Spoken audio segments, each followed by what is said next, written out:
Yeah, good morning, everyone. Welcome back to our second session on CA Final Paper 3, Advanced Auditing and Professional Ethics. Today, we will continue with our chapter on Audit Committee and Corporate Governance. Though for those of you all who were not there last time, I am CA Madhvi Trivedi, and I will be teaching you Chapter 7 on Audit Committee and Corporate Governance.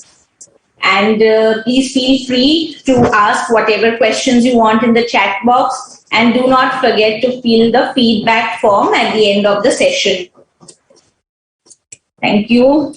So till last time we had covered our introduction about what is corporate governance, where it is applicable, which all companies are required to comply with it, the composition of the board and various committees, whether it is the audit committee, shareholders, stakeholders committee, nomination and remuneration committee, risk management committee. We will be covering their roles in this session, but as far as composition, compliances, quorum, number of meetings, we had finished it off last session.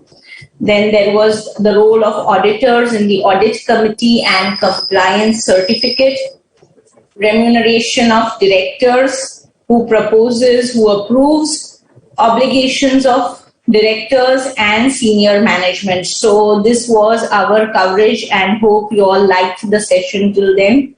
Again, today my attempt will be to make the session as interactive as possible. We will have a lot of questions, be it knowledge-based, application-based, so that you have conceptual clarity by the end of this session.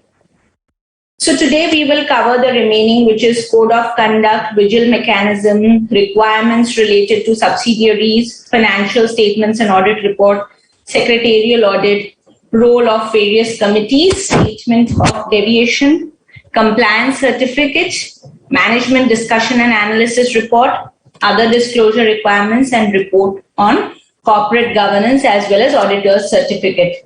So just to remind you, all these compliances are somewhere aimed at bringing in more transparency and accountability in the operations of public limited companies and large size unlisted public companies. So we will proceed.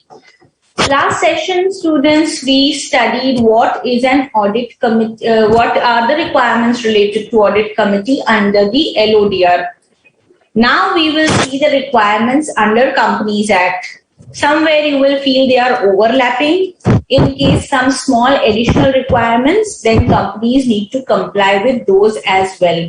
In short, listed companies and large public companies will have to comply with the requirements under Companies Act as well as under LODR.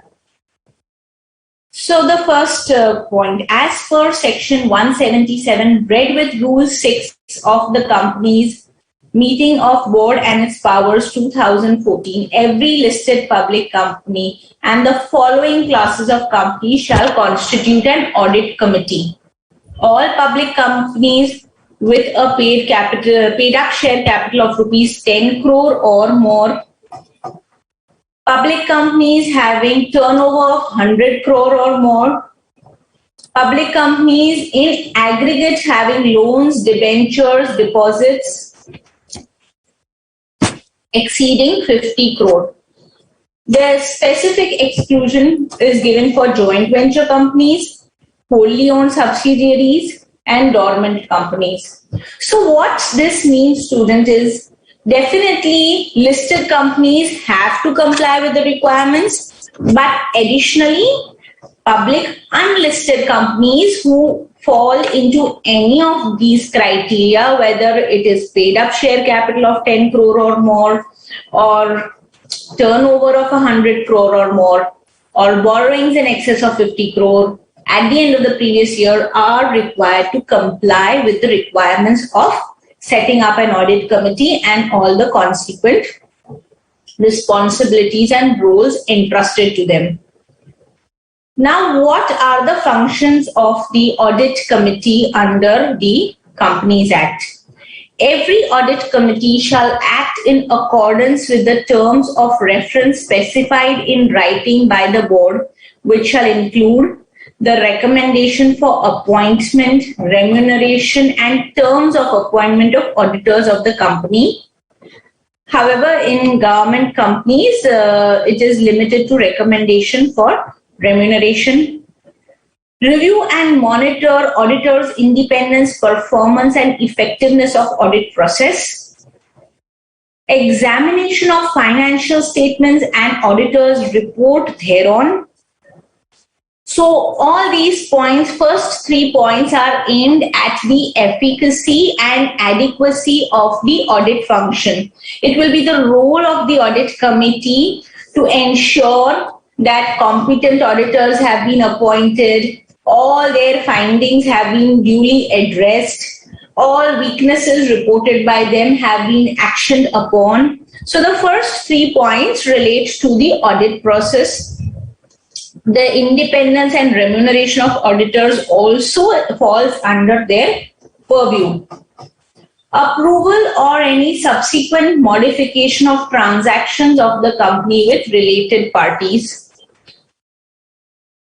However, the audit committee may make omnibus approval for related party transactions proposed to be entered into by the company subject to certain conditions as may be prescribed. In case of transactions other than those referred to in Section 188 of the Companies Act, the Audit Committee does not approve the transaction. It shall make recommendations to the board. Also, in case any transaction involving an amount not exceeding 1 crore rupees is entered into by the director or officer of the company, without obtaining the approval of the audit committee, and it is not ratified by the audit committee within 3 months from the date of such transaction shall be voidable at the option of the audit committee. And if the transaction with the related party to any director or is authorized by any director, the director concerned shall indemnify the company for any loss incurred by it. So what does this mean? This is a very important clause related to related party transactions. So the audit committee has been authorized to approve related party transactions. However, it can give an omnibus approval. So omnibus you will learn under Companies Act, but just to brief you, transactions which are routine, recurring and repetitive in nature, they might give a one-time approval for an amount not exceeding 1 crore, and this has to be renewed every year. The omnibus approval by the audit committee has to be renewed every year. All other transactions must be made with the approval of the audit committee, and in case they do it without the approval of the audit committee and they fail to take approval or ratify the transaction within 3 months, then the transaction is voidable at the option of the audit committee, and whichever director has approved the transaction needs to indemnify the company for the loss incurred for such a transaction. So this again very tightly regulates the transactions which can be carried out with any related party.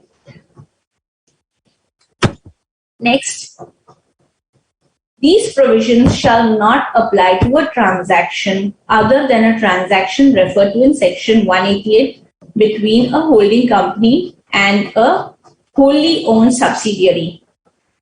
Scrutiny of intercorporate loans and deposits. So the next responsibility of the audit committee is scrutiny of intercorporate loans and investments, valuation of undertakings or assets of the company wherever it is necessary. In case a valuation needs to be done for any loan to be taken by the company, any proposal for merger, acquisition, whenever the assets of the company need to be valued, the audit committee should look into the valuation exercise. Evaluation of internal financial controls and risk management system.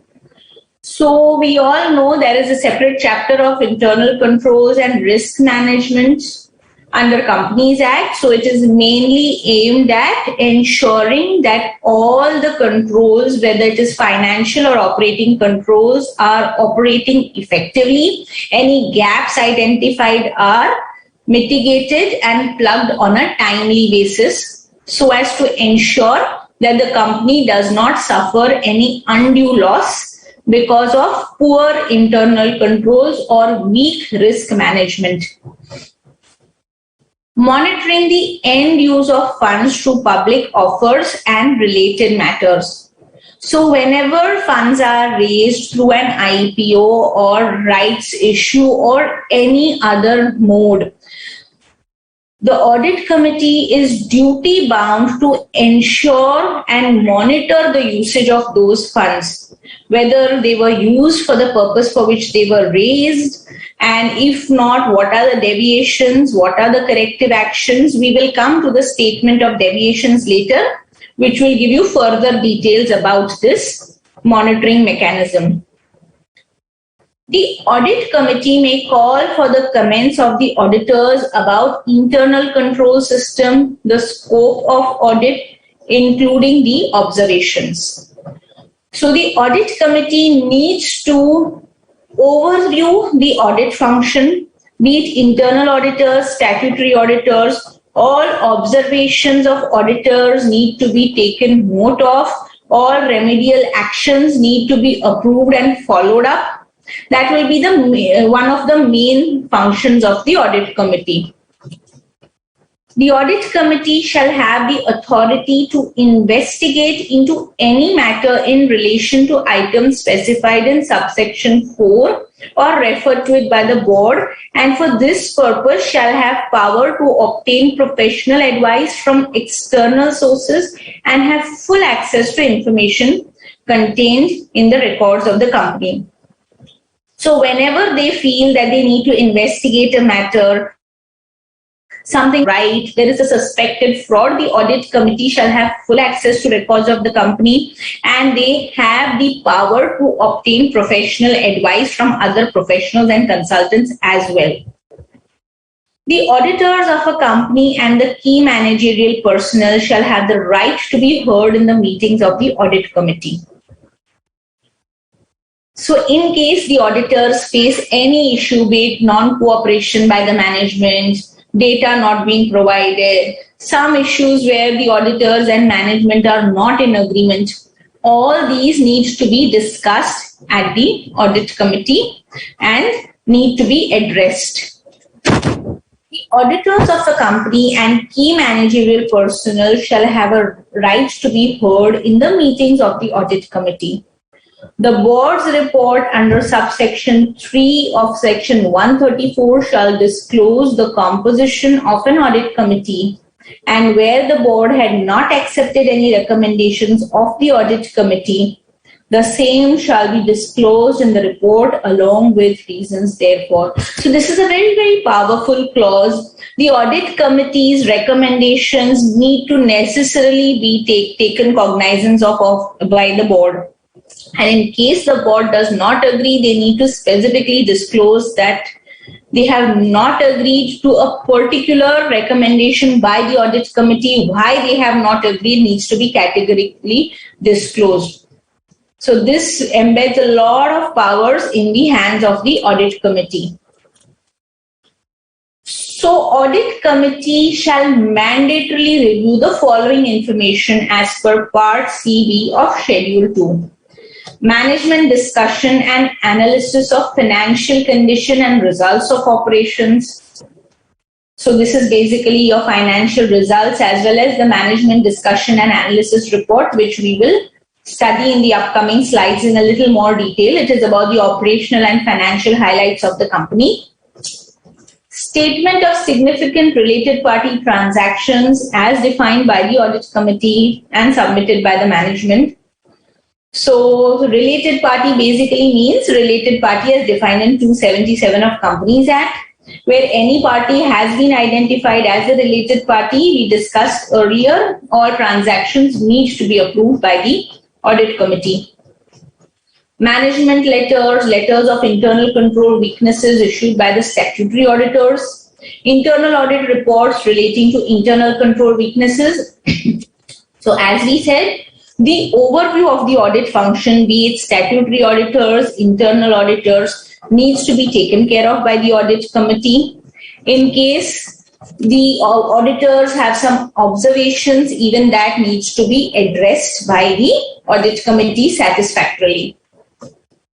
The appointment, removal, and terms of remuneration of the chief internal auditor shall be subject to review by the audit committee. And statement of deviations, that is quarterly statement of deviations, including the report of monitoring agency if applicable, and annual statement of funds utilized for purposes other than those stated in the offer document, prospectus, or notice. So we will come to this statement of deviations in a little more detail in slides to come. But the basic intention is when the company raises money from the public, be it through public offer, be it through rights issue, the company is accountable to use the money for the purposes for which it was raised. Now we will have one question. What are the mandatory review areas of the audit committee? Any 3 or 4? Can anybody attempt this question?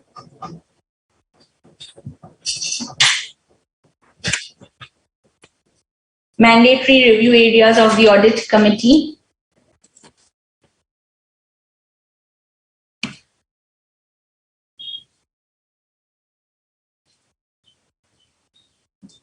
Tejal has a question. Ma'am, kindly clarify the statement that provisions shall not apply to transactions other than section 188.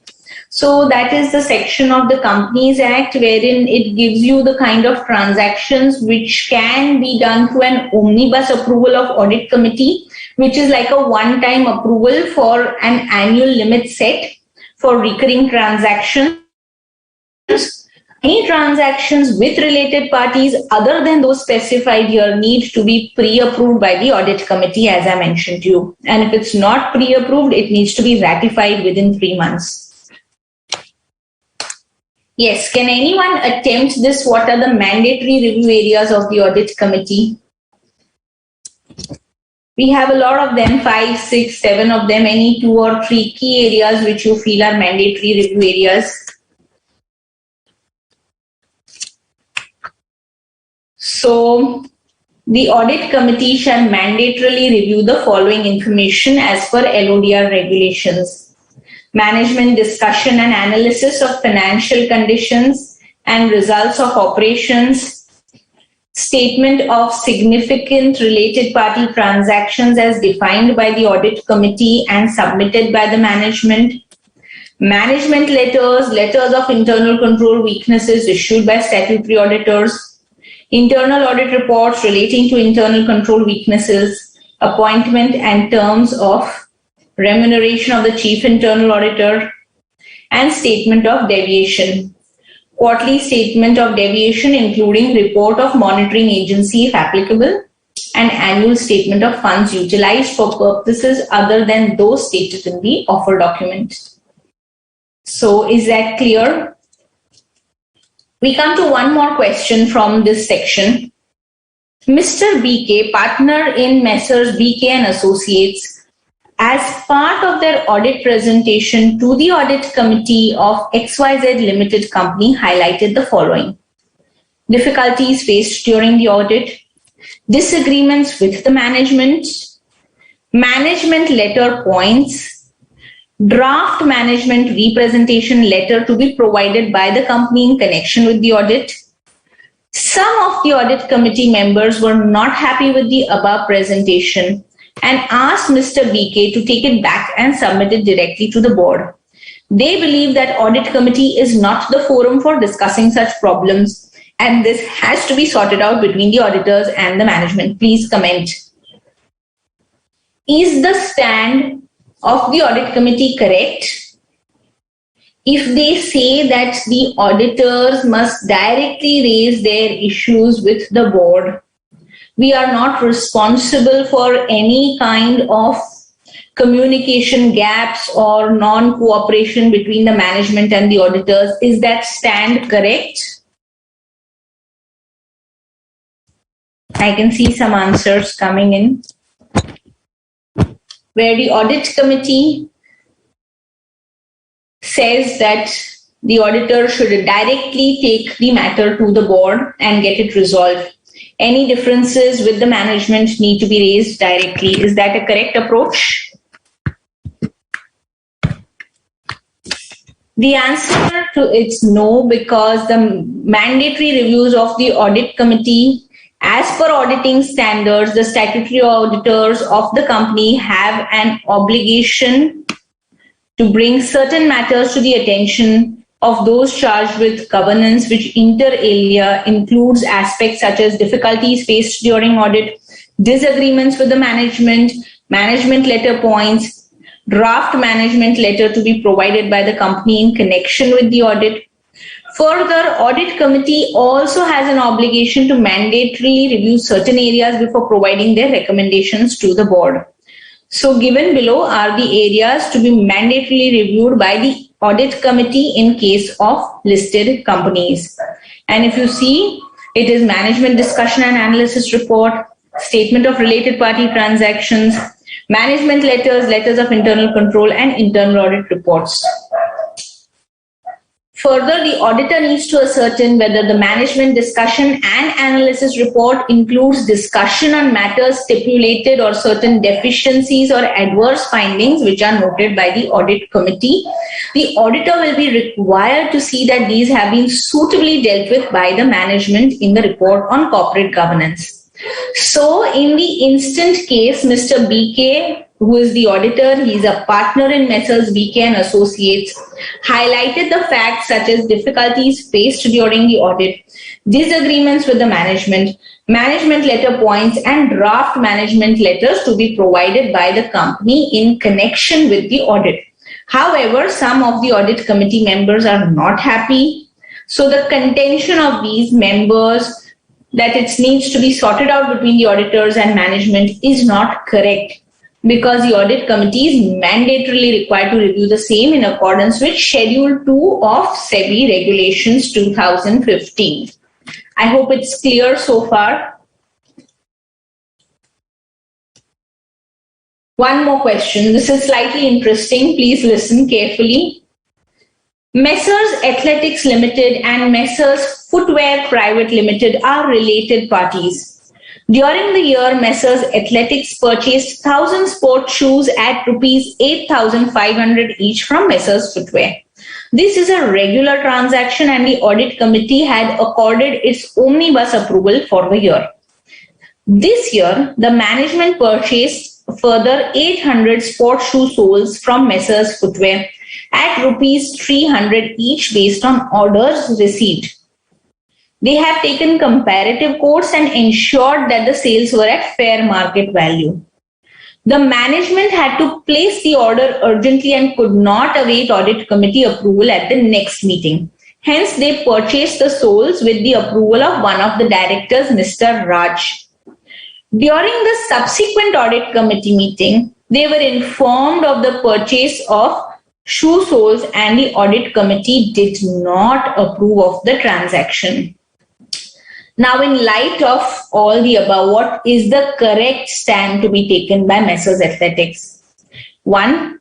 There is no need for the audit committee approval since the transactions are at fair market value. The company has already taken quotes from a couple of other vendors and they have ensured that the price charged by footwear is reasonable. So, 1. There is no need for audit committee approval since transaction is at fair market value. Second, the audit committee has to ratify the transaction since it was for a genuine business need on the basis of order received. So this says audit committee does not have an option to deny or disapprove of the transaction because it was a genuine business need. It was not for a personal reason. Third, separate approval is not required since the audit committee has already approved the purchase of shoes from Messrs. Footwear. Hence, they are an approved vendor. And fourth, the transaction is void and Mr. Raj should indemnify the company for any loss suffered by it. What is the correct answer in respect of the shoe soles purchased by Messrs. Athletics?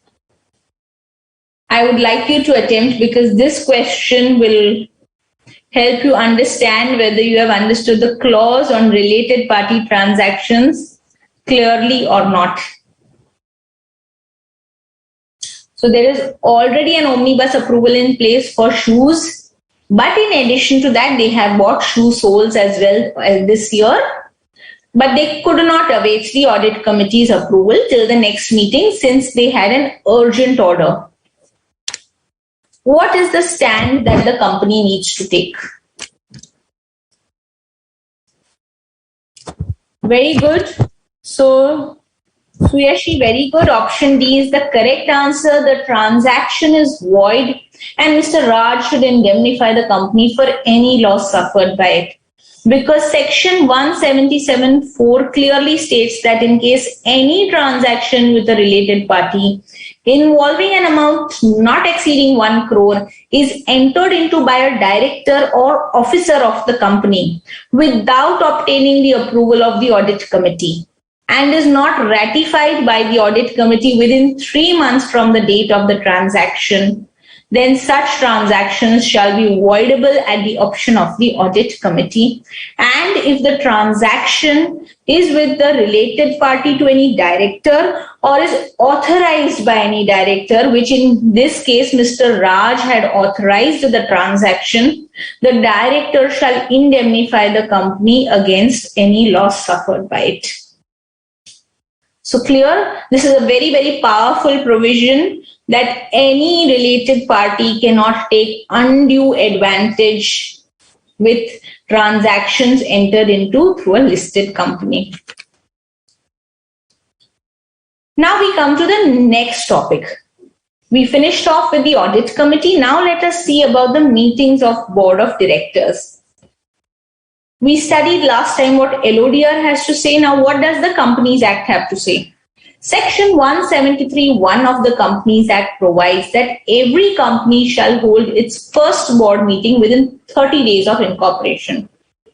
Both LODR regulations and Section 173 stipulate that the board meetings shall be held at least 4 times a year and that the maximum gap between 2 meetings should not exceed 120 days. So very similar to LODR provisions, LODR also mentions that board should meet 4 times a year and the gap between 2 consecutive meetings should not exceed 120 days. Now, what are the exceptions to this rule? Section 8 company, which we all know is a not-for-profit company, shall hold at least 1 meeting every 6 calendar months, and specified IFSC public and private companies shall hold the first meeting of board of directors within 60 days of incorporation and thereafter at least 1 board meeting every half calendar year. Now the auditor needs to ascertain that requirements related to the number of meetings and quorum have been met and the director of a company is not a member in more than 10 committees or acting as a chairman of more than 5 companies across all companies in which he is a director. So these 2 responsibilities entrusted upon the auditor while issuing his certificate on compliance of corporate governance, he needs to ascertain these factual findings that quorum requirements have been met, the required number of meetings have been held, a director is not a member of more than 10 committees, or he is not a chairman of more than 5 committees. And for all these, only public limited companies chairmanship or directorship is considered in this limit of 10 and 5 companies. Clear?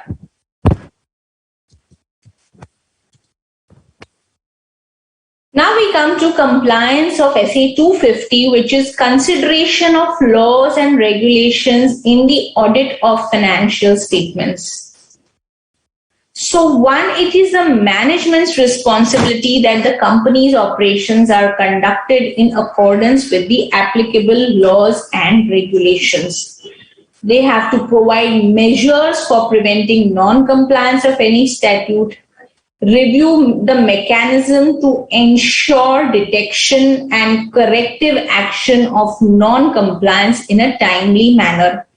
So we all know that each company needs to abide by a lot of laws and regulations, be it Companies Act, be it Income Tax Act, GST Act, Payment of Wages Act, Factory Act, everything. So primarily, it is the management's responsibility to ensure that all these laws and regulations have been complied with. They need to review and monitor the compliance on a regular basis. Non-compliances identified need to be addressed and plugged on a timely basis. Now, what is the auditor's responsibility in this? The auditor should obtain sufficient and appropriate audit evidence regarding compliance of the provisions of these laws and regulations generally recognized to have a direct effect on the determination of material amounts disclosed in the financial statements. So we all know that we certify that the financial statements are not materially misstated. So all applicable laws and regulations, be it Companies Act, be it Income Tax Act, be it INDS, we need to ensure that these have been applied appropriately wherever applicable. Second, the auditor needs to inquire of the management and where appropriate those charged with governance as to whether the entity is in compliance with other laws and regulations that may have an effect on the financial statements, and inspect correspondence, if any, with the relevant licensing or regulatory authorities. So some areas where the auditor may not be fully competent. For example, there are lots of compliances relating to factories. You all would be aware. There are a lot of pollution control norms. There are a lot of, suppose it's a food or a pharma unit, will have food related licenses, drug related licenses. So the auditor has to inquire with the management and those charged with governance whether all other laws and regulations have also been complied with, and he may inspect the correspondence with licensing authorities, regulatory authorities for this purpose. Obtain written representations that the management has disclosed to the auditor all known or possible non-compliances with laws and regulations whose effect would be considered when preparing financial statements. So one of the points in the management representation letter has to be this, that the management has disclosed to the auditor all compliances, possible non-compliances with laws and regulations which could affect the financial statements. For example, there might be some penalty accruing to an entity for non-compliance of certain license renewals. Now, this the management needs to inform the auditor, because if the penalty is heavy, it does have an impact on your financial statements. You need to account for that liability. So therefore, the auditor should take a written representation from the management that all possible non-compliances or actual non-compliances have been disclosed to the auditor. Clear so far? We finished about the board, we finished about the audit committee, we finished about the auditor's responsibility. Now we come to the next and very important topic of corporate governance, which is adherence to code of conduct. Now, what is the code of conduct? The board shall lay down a code of conduct for all board members and senior management of the listed entity. So, what is the basic intent behind laying down a code of conduct, anyone? Why do the board members, why do senior management members have to adhere to a code of conduct? What is it all about?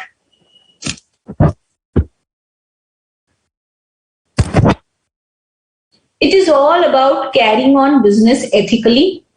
Nobody in a position of power should take undue advantage of the company or of the shareholders' money.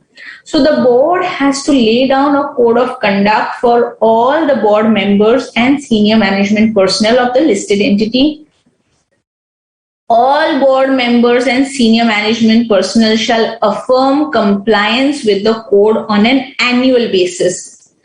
Every year, board members, senior management personnel have to affirm compliance with the code of conduct laid down. The annual report of the company shall contain a declaration to this effect signed by the CEO. The code of conduct shall be posted on the website of the company. So it is available in public domain. All of us can view the code of conduct to be abided by the senior management and the key management personnel of the listed company. The code of conduct shall suitably incorporate the duties of independent directors laid down in the Companies Act 2013. Senior management personnel consists of core management team including board of directors. It comprises all members of the management, one level below the directors, including chief executive officer or manager in case they are not part of the board, and shall specifically include the company secretary and the chief financial officer. So basically, senior management is one level below the directors, all the senior officers of the company, and specifically including company secretary, chief financial officer, the CFO, they need to abide by the code of conduct. The auditor should ascertain that the board of directors has laid down a code of conduct for all board members and senior management personnel of the company, and all such personnel have affirmed compliance with the code on an annual basis, and the code has been posted on the company's website. So this is our responsibility as an auditor. When we certify compliance with corporate governance requirements, we need to ensure that to all those who this code of conduct is applicable, they have affirmed their compliance, and this code has been posted on the company's website. So for each of these clauses, you will have an auditor's responsibility while certifying the requirements related to corporate governance. Then another very important and key topic is vigil mechanism. So all of you all would be aware of vigil mechanism, whistleblower, it's a very common terminology. So the listed entity shall establish a vigil mechanism for directors and employees to report genuine concerns. So if anyone has a concern in the way the company is being managed, they feel it is not in the best interest of the stakeholders, be it shareholders, employees, creditors, bankers, they have a right to complain on the vigil mechanism. The mechanism should also provide for adequate safeguards against victimization of the directors or employees or any other person who has availed such mechanism, and also provide direct access to the chairperson of the audit committee in appropriate or exceptional cases. Very important. What could happen is, normally in a company, why are employees, directors, or anybody afraid of voicing their concerns? Because they might get victimized. They might get targeted.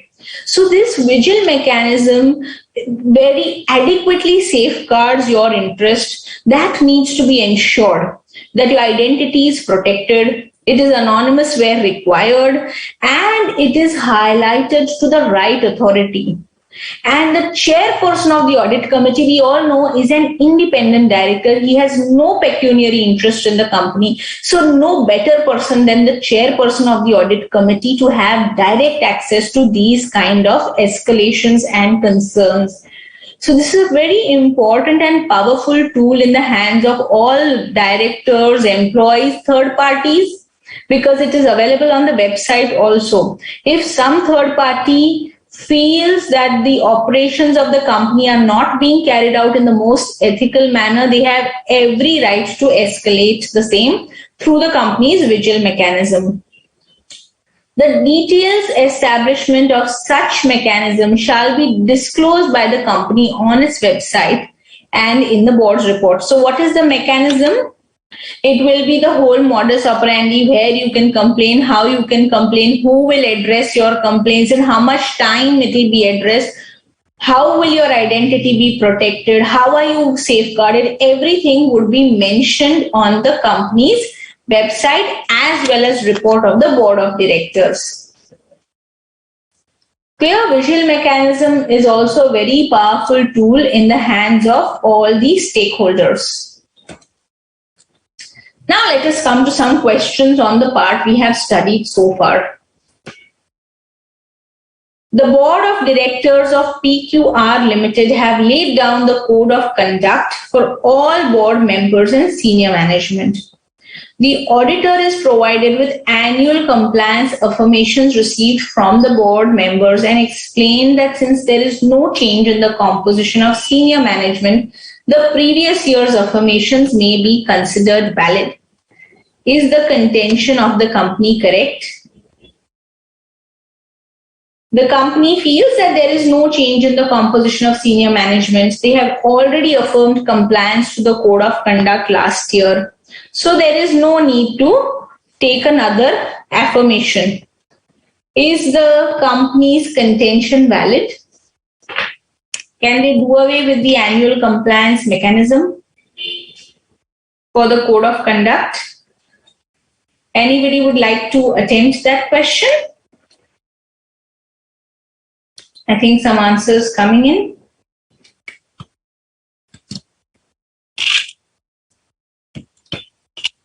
So the answer is no. Under Regulation 26(3) of LODR, all board members and senior management personnel have to affirm compliance with the code on an annual basis. The decision to consider the previous year's affirmations from the senior management personnel as valid is not in line with LODR regulations. Any reason why this could be so? Why annually? Because there might be a change in circumstances, there might be a change in situations. Few directors who didn't have a pecuniary interest might develop a pecuniary interest. The definition of their relations with the company might change. So these things the code of conduct needs to be affirmed on an annual basis. Very good. Radha and Geeta, good, correct answers. Suyanshi too. Correct. Next question.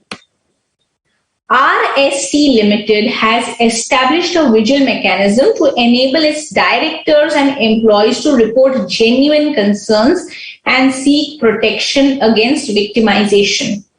The details of the mechanism are available on the company intranet, which is accessible by the directors and employees. Are the measures taken by the company in line with the LODR regulations? Correct. RSC Limited, they have established a vigil mechanism, and the details of this mechanism are available on the company's intranet. How the people can raise their concerns, how it will be addressed is all available on the company's intranet, and it is accessible by all directors and employees. Is the contention correct? Anyone would like to attempt? Is it enough to have the vigil mechanism published on the company's intranet?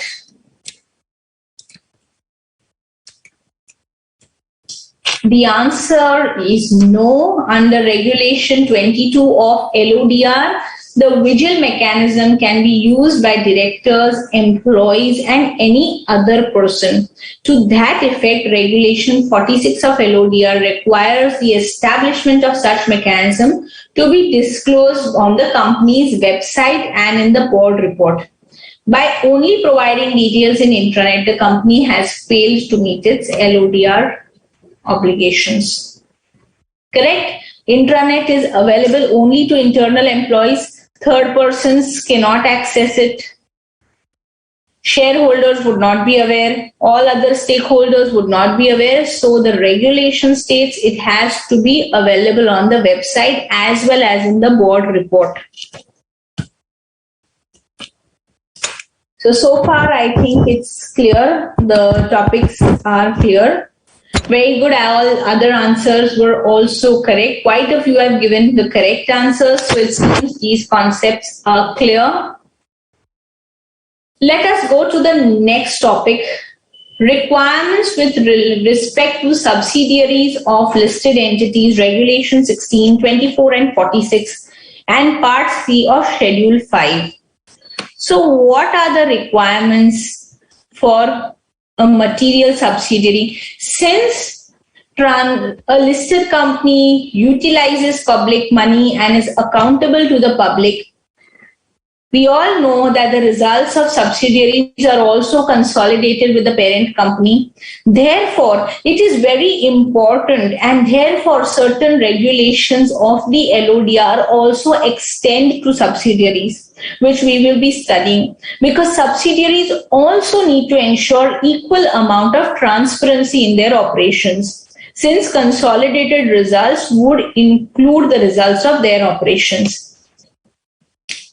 Now, as per Regulation 16C, material subsidiary shall mean a subsidiary whose income or net worth exceeds 10% of the consolidated income or net worth respectively of the listed entity and its subsidiaries in the immediately preceding accounting year.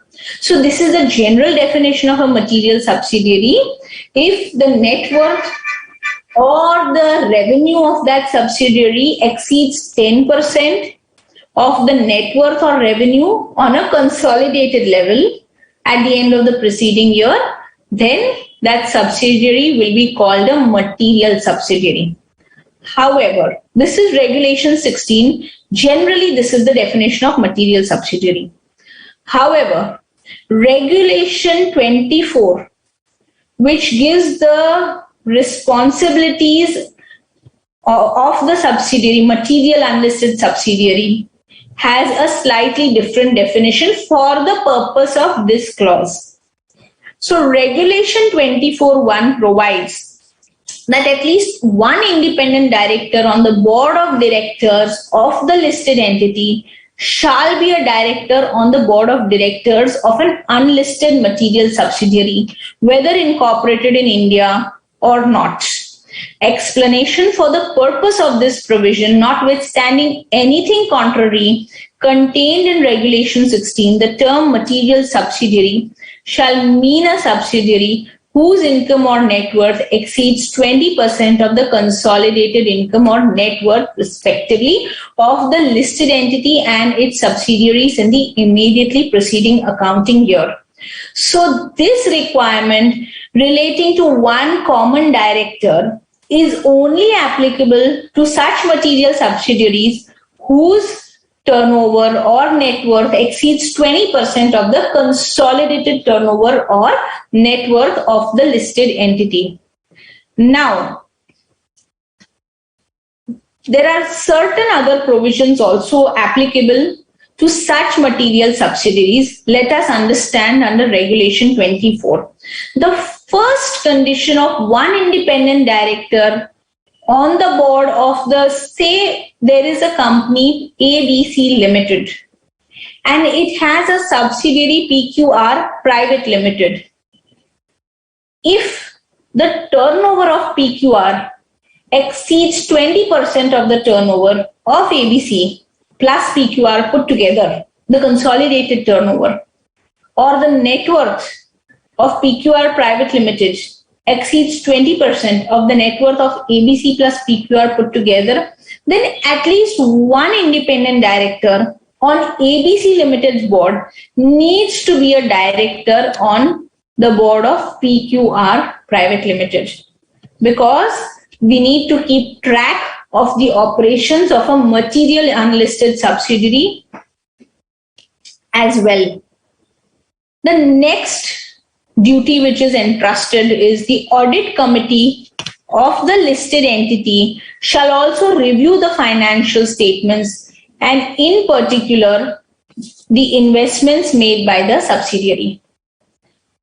So the audit committee of ABC in our example needs to review the financial statements and particularly the investments made by PQR Private Limited. Minutes of the meeting of board of directors of the unlisted subsidiary shall be placed at the meeting of board of directors of the listed entity.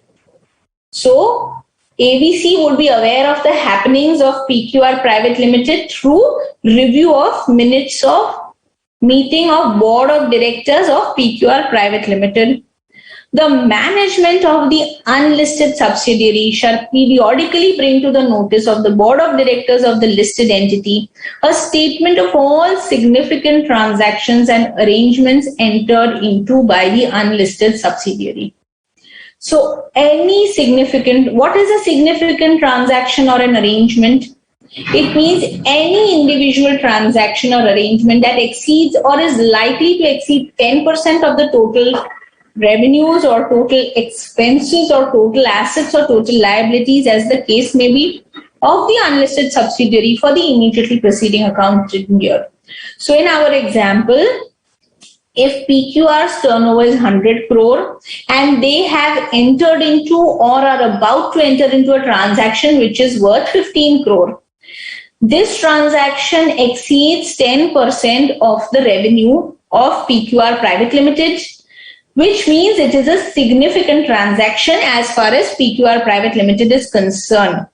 And the board of directors of PQR Private Limited or the management of PQR Private Limited needs to bring to the notice of the board of directors of the parent company ABC Limited about all these significant transactions which have been entered into. A listed entity shall not dispose of shares in its material subsidiary resulting in reduction of its shareholding to less than or equal to 50% or cease to control exercise over the subsidiary without passing a special resolution in its general meeting. So we all know that an entity will be a subsidiary only if the holding of the parent company is 50% or more of the equity share capital. Correct?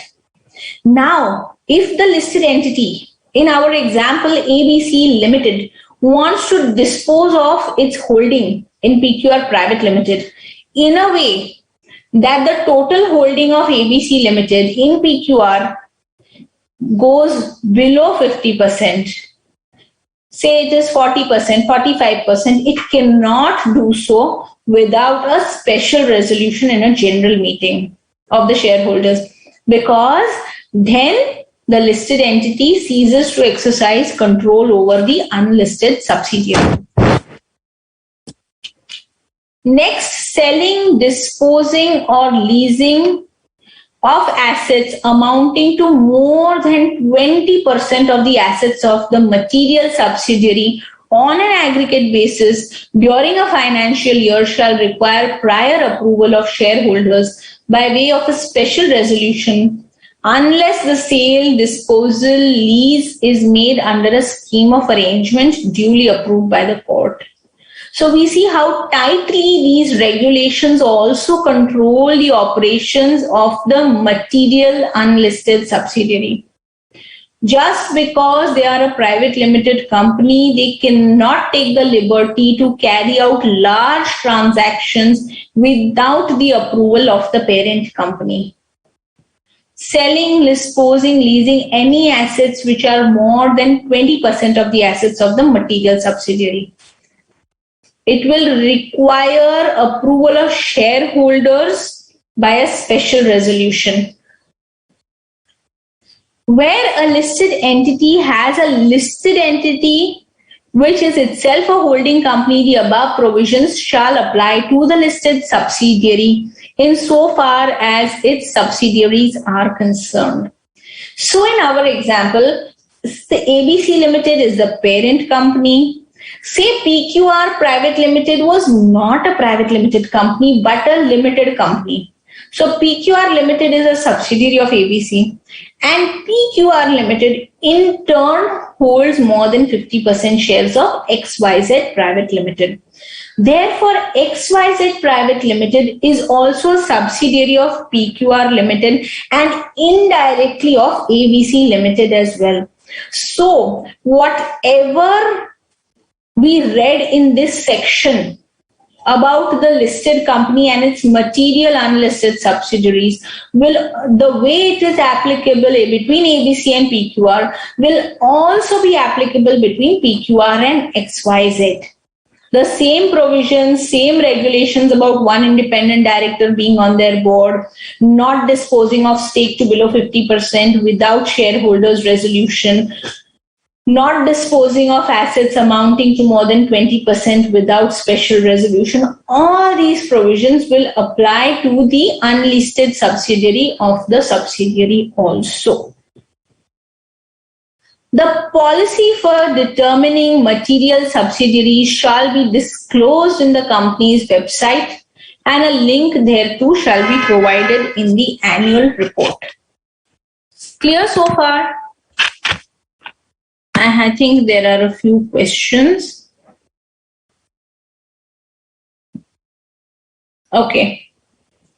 So, Suyanshi, you want to know the exception under Regulation 24(1) of the unlisted material subsidiary.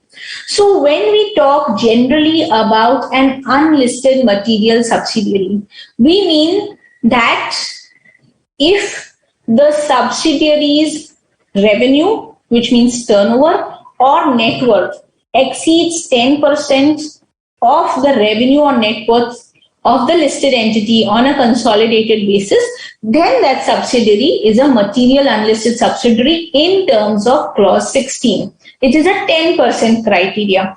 However, for the purpose of Regulation 24, which lays down a lot of responsibilities towards the material unlisted subsidiary, like we read, no, one common director, not disposing of assets beyond 20%, all these limitations and restrictions shall apply to a material unlisted subsidiary, but for that purpose, the definition of material unlisted subsidiary for the purpose of clause 24 will be one whose turnover or net worth exceeds 20% instead of 10% as mentioned in clause 16.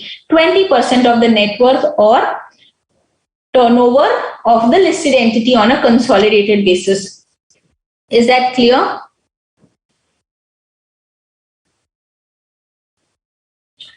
So, Sriranjani wants to know which provisions are applicable to material subsidiary and which provisions are applicable to material unlisted subsidiary. So basically both provisions are common. There is only one additional provision to a material subsidiary, meaning a subsidiary which is also in turn listed. That the additional regulation is this one, where the listed entity has a listed subsidiary. Like in my last example, I told you ABC Limited is a parent company, PQR Limited is its subsidiary. Now PQR is also a public listed company. Then if PQR in turn has a subsidiary XYZ Private Limited, then all the regulations which we read right now, which are applicable to the parent company ABC, are also applicable to PQR, which is its subsidiary, because it is again a public limited company which in turn has a subsidiary. So there is only one additional regulation, that even PQR needs to take care of all the compliances which ABC needs to take care of. Clear? We will have a couple of questions so that we will be able to figure out whether you all have understood the concept in the required depth or not. Messrs XYZ has an annual turnover of 1200 crore and a net worth of 300 crore for the previous year. The company holds shares worth 2 crores in ABC Private Limited out of its total share capital of 3.5 crores. The total turnover of ABC Private Limited for the previous year is 300. Kindly guide the directors about the responsibilities they have towards ABC Private Limited. A. The audit committee of XYZ shall review the financial statements and in particular the investments made by ABC. The minutes of meetings of board of directors of ABC shall be placed at the meeting of the board of directors of XYZ. The management of ABC shall periodically bring to the notice of the board of directors of XYZ a statement of all significant transactions and arrangements entered into by ABC. Directors of XYZ need to attend all board meetings of ABC. So now, which of these are mandatorily to be complied with and which ones are not mandatory? We said there is a parent company, XYZ Limited, which is a listed company. It has a net worth of 300 crore, turnover of 1200 crore, and it holds more than 50% shares of ABC. Total share capital is 3.5. XYZ holds 2%. So definitely ABC Private Limited is a subsidiary of XYZ Limited. Now, total turnover of the subsidiary, which is ABC, is 300 crore. Kindly guide the directors of XYZ, which is basically the parent company, about the responsibilities they have towards the subsidiary. Which of these need to be taken care of? Whether the audit committee of the parent company should review all the financial statements and particularly the investments of the subsidiary. Minutes of the board of directors of the subsidiary to be placed before the parent company. Management shall periodically bring to the notice of the board of directors of the parent company a statement of significant transactions and arrangements entered into by the subsidiary. Significant meaning transaction with a volume of more than 10% of the subsidiary's financials. And the directors of XYZ need to attend all the board meetings of ABC. Directors of the parent need to attend all the board meetings of the subsidiary. Which of these are required to be complied with and which ones are not required to be complied with? Anyone? This will clear out a lot of concepts about material unlisted subsidiary if you are able to attempt this one.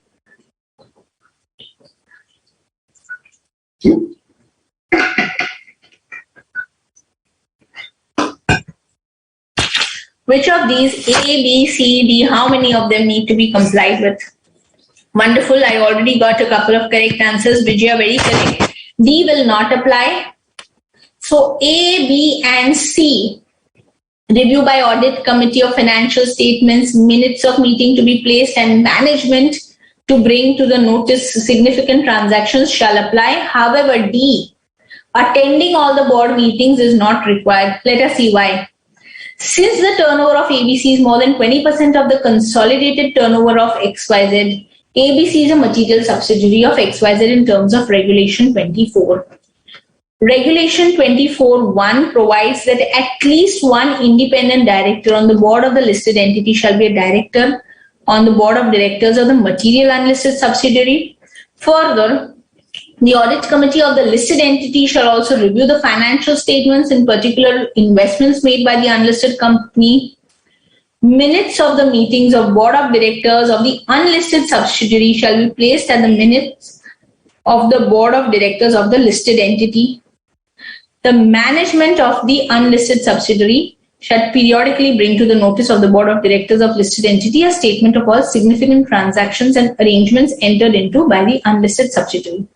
Now, the explanation has been given as to what is a significant transaction which exceeds 10% of revenue, expense, or asset liability. Listed entity shall not dispose of its shares in the material subsidiary, resulting in a reduction of less than 50%, meaning losing of control over the subsidiary is not possible without a special resolution, and assets and liabilities of the subsidiary amounting to more than 20% will require a approval of shareholders by way of a special resolution. Now, all these are the responsibilities which are put on the shoulders of the material unlisted subsidiary. However, what Regulation 24 says is only minutes of the board meeting of board of directors need to be placed before the board of the listed entity. It does not mandate physical presence of the directors of listed entity in the board meetings of the unlisted material subsidiary. Therefore, in my question, Clause D, the directors of XYZ need to attend all the board meetings of ABC is not mandatory. The rest of the provisions are mandatory. Let us take one more question. BN Limited is a listed entity having two subsidiaries, namely Bus Limited and Robus Limited. Both the subsidiaries are unlisted and incorporated in Australia. The consolidated net worth of BN Limited and its subsidiaries is rupees 350 crore, including net worth of Bus Limited and Robus Limited, which is 36 crore and 80 crore respectively, in the immediately preceding year 1920. On observing this fact, your senior management advises you to inform the management of BN Limited to make certain changes in the board of directors of both the subsidiaries in accordance with LODR. Please comment. So what are the changes required on the board of directors of Bus and Robus Limited? Both of them are subsidiaries of BN Limited. The net worth of Bus Limited is 36 crore. The net worth of Robus Limited is 80 crore. And the consolidated net worth of BN Limited is 350 crore. So first of all, which of these is a material unlisted subsidiary? We need to identify that. And then we need to advise the management about what changes in the board of directors need to be made in both the subsidiaries. Can anyone attempt?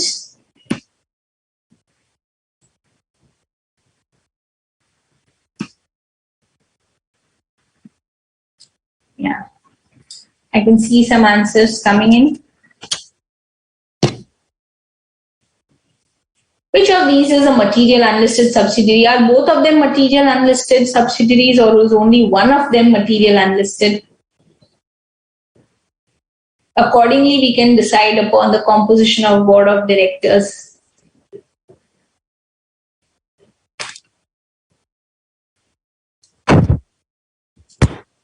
So the answer is, as per SEBI LODR Regulation 24(1), at least one independent director on the board of the listed entity shall be a director on the board of directors of the material unlisted subsidiary, whether incorporated in India or not.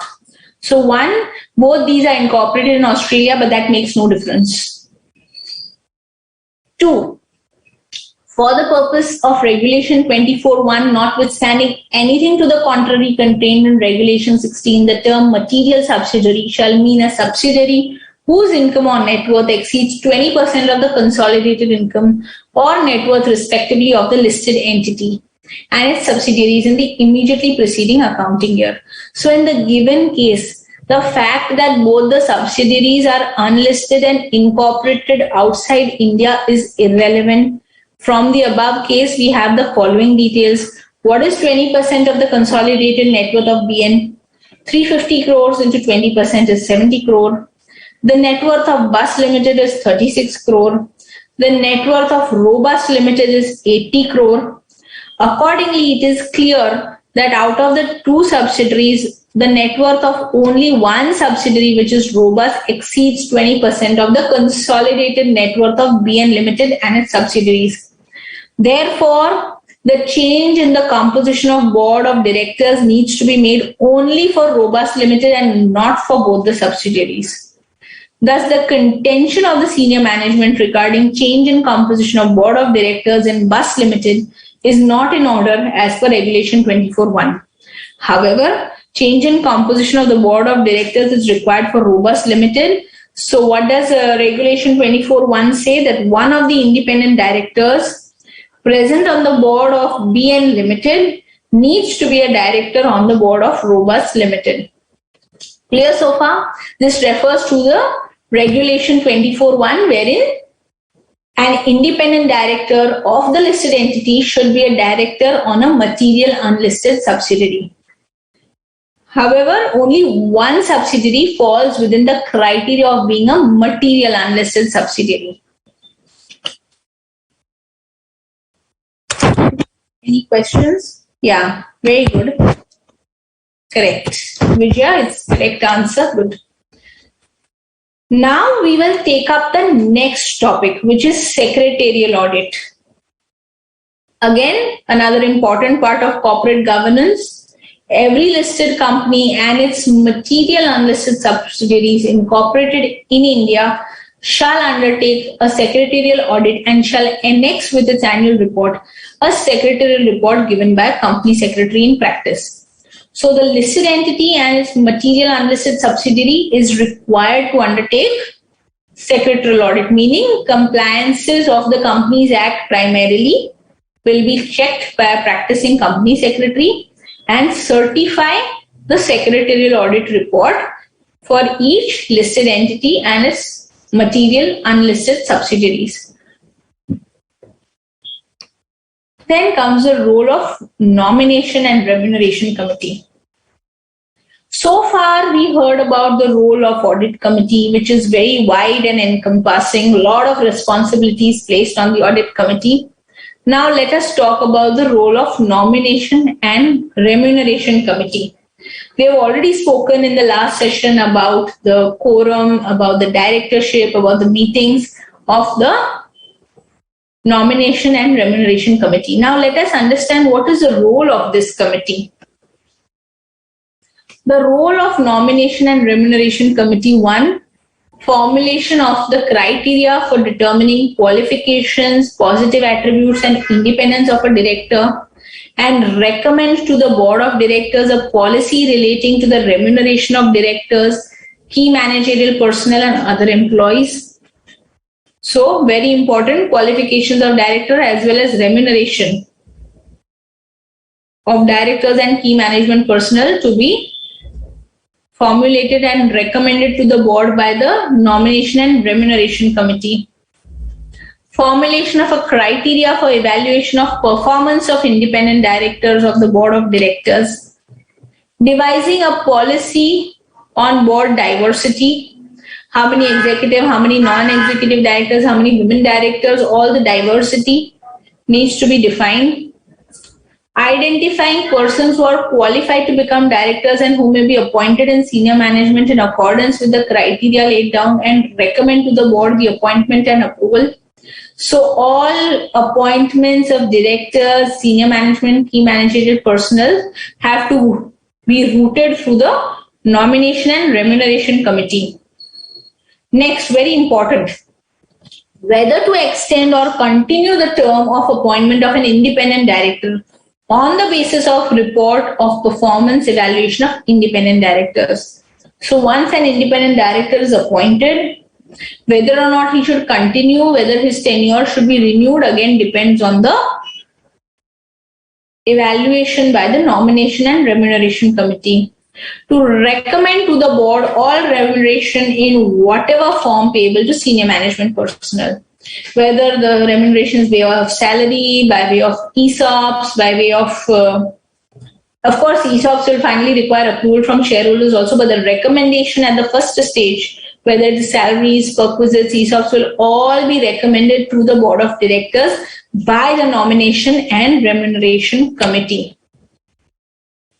So that was the key role of the nomination and remuneration committee.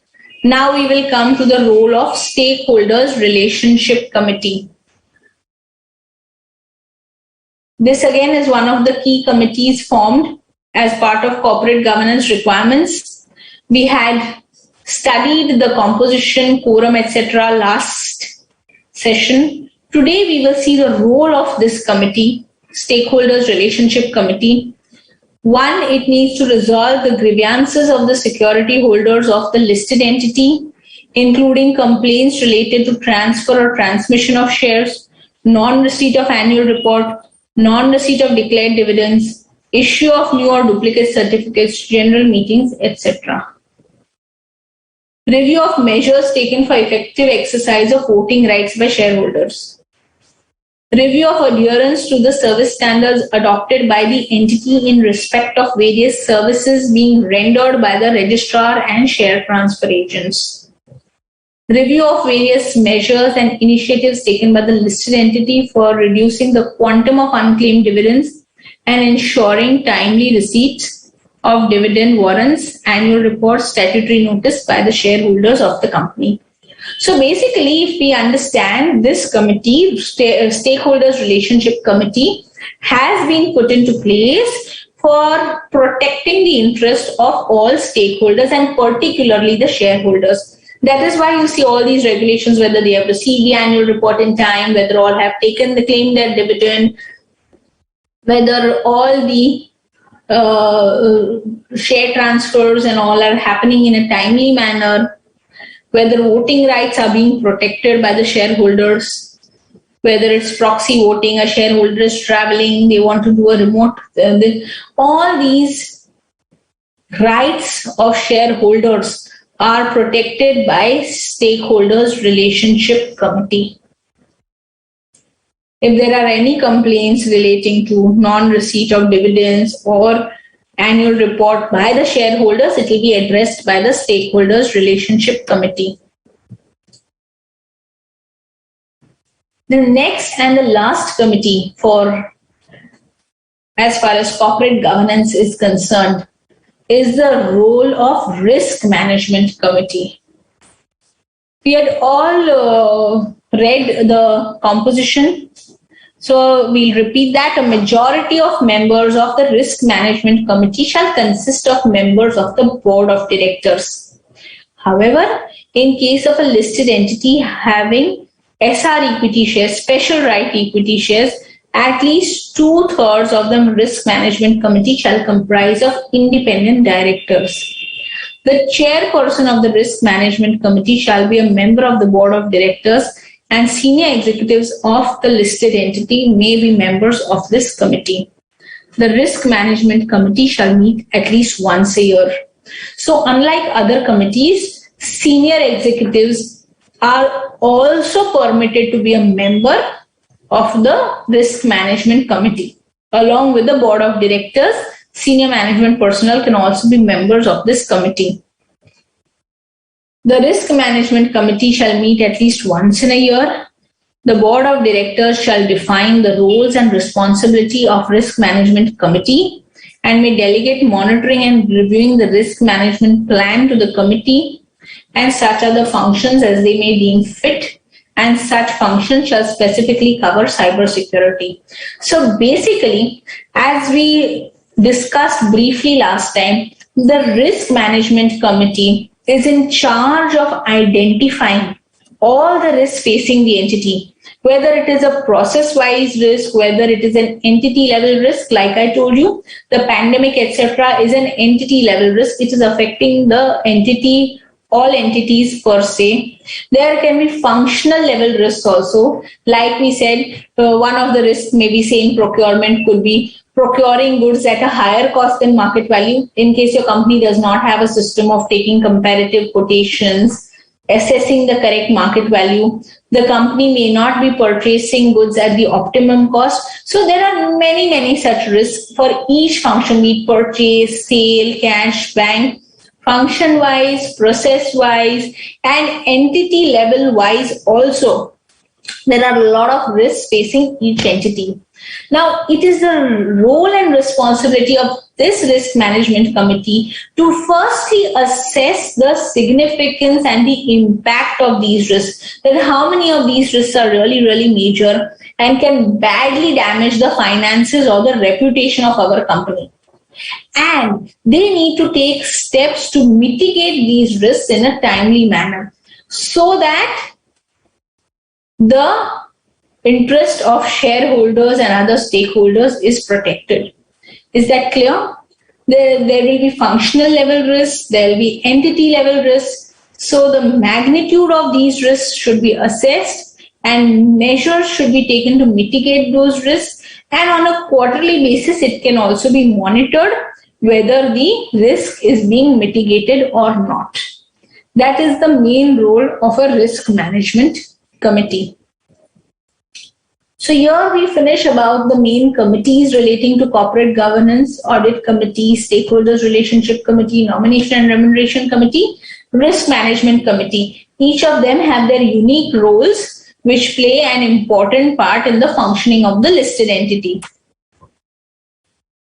So as risk management committee, the provisions shall be applicable to top 500 entities based on market capitalization at the end of the previous year. Every listed entity need not have a risk management committee. Only top 500 can have it as of now.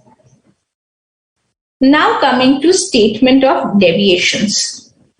The next concept, which is basically a statement of deviations. What is a statement of deviations? We had already studied it briefly last time, that whenever a listed company shall submit to the stock exchange the following statements on a quarterly basis for public issue, right issue, preferential issue, etc. So basically, when a listed entity is raising funds from the public based on public issue, rights issue, preferential issue of shares, they need to issue a statement of deviations on a quarterly basis. One, indicating deviations, if any, in the use of proceeds from the object stated in the offer document or explanatory statement to the notice for general meeting as applicable. Indicating category-wise variation, capital expenditure, sales and marketing, working capital between projected utilization of funds made by it in its offer document or explanatory statement to the notice as applicable, and the utilization of such funds. The statement shall be continued to be given till such time the issue proceeds have been fully utilized for the purposes for which the proceeds have been raised. Where an entity has raised funds through preferential allotment or qualified institutional placement, the listed entity shall disclose every year the utilization of funds during that year in its annual reports until such funds are fully utilized. So basically, the intention of this clause is to ensure that whenever a listed company raises public money, that money should be used for the purpose for which it has been raised. The offer document or prospectus would have laid down that, see, okay, we are raising 100 crore, of which we need 80 crore towards capital expenditure, 20 crore towards sales and marketing expenditure, or maybe another 15 crore for working capital, so 115 crore. Whatever is the planned utilization of funds at the time of raising funds should be adhered to. And if it is not, a category-wise variation along with explanation needs to be provided to the exchange in a regular basis, on a quarterly basis. Now, what is the role of the audit committee in this?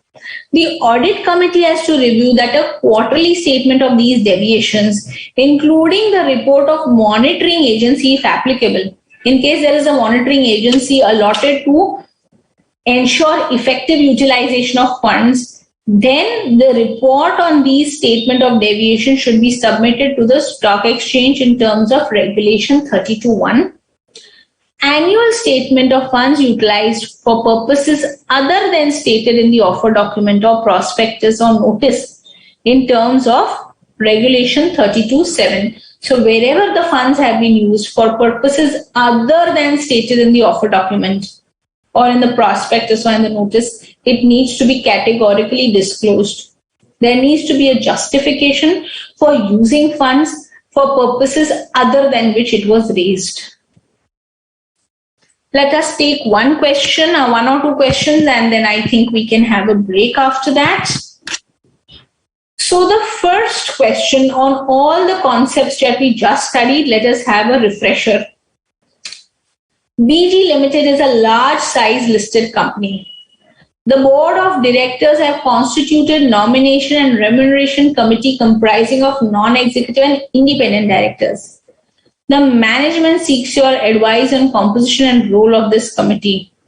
Elucidate the composition and role of nomination and remuneration committee as per SEBI Listing Obligation and Disclosure Requirements Regulations 2015. So can anyone give a few pointers as to what is the key role and responsibility as well as the composition requirement of the Nomination and Remuneration Committee? We all saw that each committee is formed with a certain intention in mind, right? Audit committee has a different key role. Nomination Remuneration Committee has a different role. Stakeholders Relationship Committee has a different role. And so does Risk Management Committee. So as far as the Nomination and Remuneration Committee is concerned, what should its composition be and what is its key role? Please try to attempt.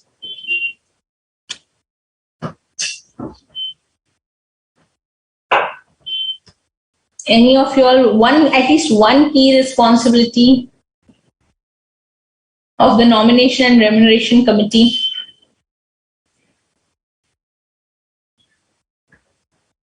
I'm sure we are all fresh early morning.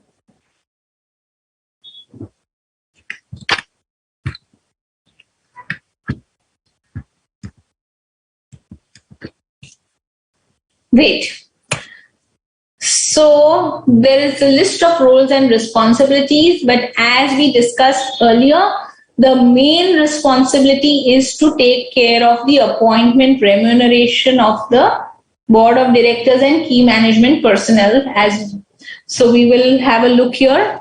Advice to the management of BG Limited on the composition of Nomination and Remuneration Committee. The board of directors of every listed public company shall constitute the Nomination and Remuneration Committee, which shall comprise of at least 3 directors, all of whom shall be non-executive and at least half shall be independent directors. However, in case of a listed entity having outstanding SR shares, 2/3 shall comprise of independent directors. Chairman of the committee shall be an independent director. It may be noted that the chairman of the company, whether executive or non-executive, may be appointed as a member of the Nomination Remuneration Committee, but should not chair such a committee. So the chairman of board of directors should not be the chairman of the Nomination and Remuneration Committee. Advice to the management of BG Limited on the role of Nomination and Remuneration Committee. The role of such committee shall inter alia include the following. 1. Formulation of the criteria for determining qualifications, positive attributes, and independence of a director, and recommend to the board of directors a policy relating to remuneration of the directors, key management personnel, and other employees. Formulation of criteria for evaluation of performance of independent directors and board of directors. Devising a policy on board diversity. Identifying persons who are qualified to become directors and who may be appointed in senior management in accordance with the criteria laid down, and recommend to the board their appointment and removal.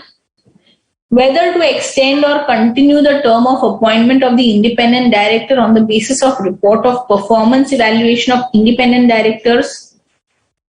Recommend to the board all remuneration in whatever form payable to the senior management personnel. So, as we discussed, the main key responsibility of this committee is towards designing the appointment criteria and the remuneration for directors and key management personnel. One more question. Messrs. FCA and Associates Chartered Accountants is one of the leading auditing firms in Guwahati. The firm received an assignment to examine the compliance conditions as stated in SEBI LODR regulations of corporate governance by ABC Limited, a listed entity with no outstanding SR equity shares. The firm had made the following observations. 1. Mr. Fine, one of the directors of the company, also the chairman of the Stakeholder Relationship Committee, was acting as an audit committee chairman and in 4 other listed companies, as well as 1 private company simultaneously. So 1, is this observation in line that Mr. Fine is a director of the company? He's also the chairman of the stakeholder Relationship Committee, and he is an Audit Committee Chairman for other listed companies as well as one private company. Second, the Nomination and Remuneration Committee consists of 6 members which regularly met biannually. Observation number 3, the Risk Management Committee consists of 9 directors, out of which the number of independent directors is a majority, but it was less than 2/3 of the total strength. Which of the 3 observations made by the auditor of ABC Limited should be reported by FCA and Associates? There are 3 observations with their chartered accountant, Messrs. FCA and Associates, has identified in relation to compliance with corporate governance requirements. Now, out of these 3 observations, which ones are outliers or which ones need to be reported by FCA and Associates?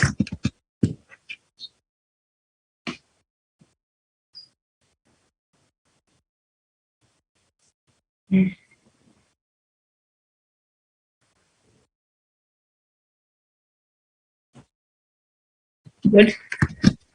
I think some of you all are attempting. You all can try. We'll wait a little while. FCA and Associates has been verifying the compliance with corporate governance requirements of ABC Limited. And they have come up with 3 observations. That the chairman of Stakeholder Relationship Committee is acting as the Audit Committee Chairman in other companies. Nomination and Remuneration Committee has been meeting once in 2 years. The Risk Management Committee consists of 9 directors, out of which the number of independent directors is a majority, but less than 2/3 of the total strength. Which among these 3 observations made by the auditor of ABC Limited should be reported by Messrs. FCA and Associates? Anyone? Okay, I have one answer from Sriyanshi. It says observation 1, chairperson of SRC should be a non-executive director. Okay. Oh, that is to the previous one. Okay, great. Anyone would like to attempt which of these is a non-compliance?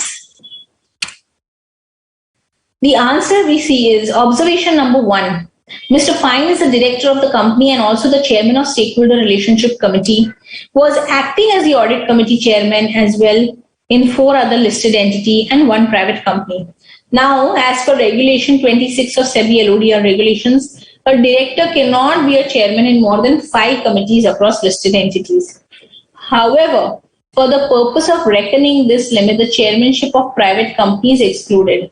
In this case, since Mr. Fine is a chairman of Audit Committee of ABC Limited and chairman in 4 other listed companies, there is no violation because it makes the total chairmanship 5. Of 5 committees, there is no violation of the limit specified under Regulation 26. Accordingly, this observation need not be reported. You understood? The chairmanship of the private limited company is excluded. So he is a chairman on the Stakeholders Relationship Committee for ABC. So 1 plus 4 other audit committees, listed entities. So 5 entities, which is permissible. Observation number 2. The Nomination and Remuneration Committee consisted of 6 members who regularly met biannually. Now, as per Regulation 9, Part D of Schedule 2 of SEBI LODR regulations, every listed company should have a Nomination and Remuneration Committee, which shall meet at least once a year. Since in the given case, the committee met biannually, which is once in 2 years, the said observation needs to be reported by the auditor. This is a non-compliance. Meeting once in 2 years is not as per the requirements of corporate governance. Observation 3. The Risk Management Committee consisted of 9 directors, out of which the number of independent directors is the majority, but it was less than 2/3 of the total strength.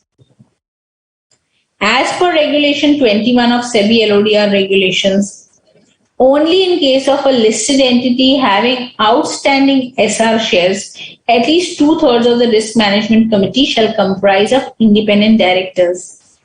In the given case, ABC Limited does not have outstanding SR equity shares. Accordingly, this observation need not be reported by the auditor. Thus, in the given scenario, only observation 2 will be recorded. So, since they do not have outstanding special rights shares, it is enough if half of the risk management committee is independent.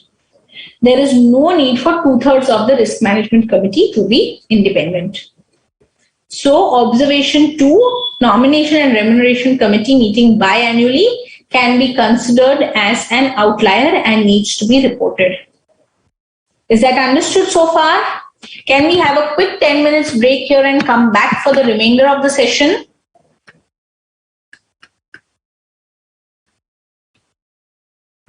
We'll have a quick 10 minutes break here.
हम start कर सकते हैं? ये full screen नहीं हुआ ना? 1 minute.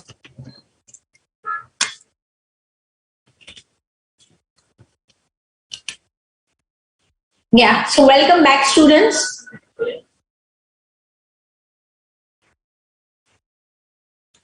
We were going through a couple of MCQs for refreshing our knowledge about the various committees that need to be formed and what is the role of each.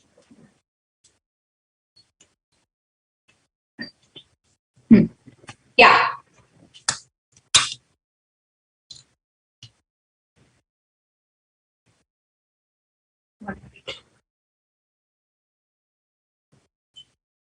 Yeah. So we come to the next question. We'll take a couple of more questions on the concept studied so far before we move to the next topic. The next question is All-in-One Limited is a large-size Indian company with focus on design and delivery of information technology applications for various businesses, entities, India and abroad. They belong to the top 500 companies in terms of market capitalization. The management wants to know whether they are required to constitute a risk management committee as per LODR. If so, what should be its composition? Can anyone attempt this question? All-in-One is among the top 500 listed entities, and they want to know whether they are required to constitute a risk management committee. If so, what should be its composition? Can anyone attempt?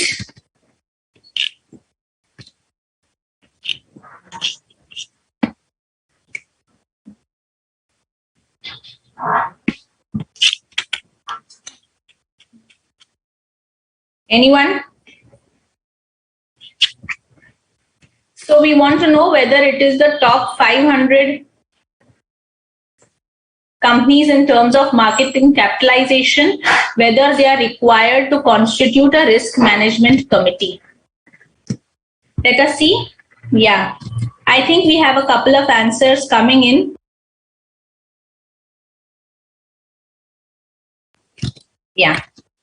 So the answer is the board of directors shall constitute a risk management committee. Majority of the members of risk management committee shall consist of members of the board of directors.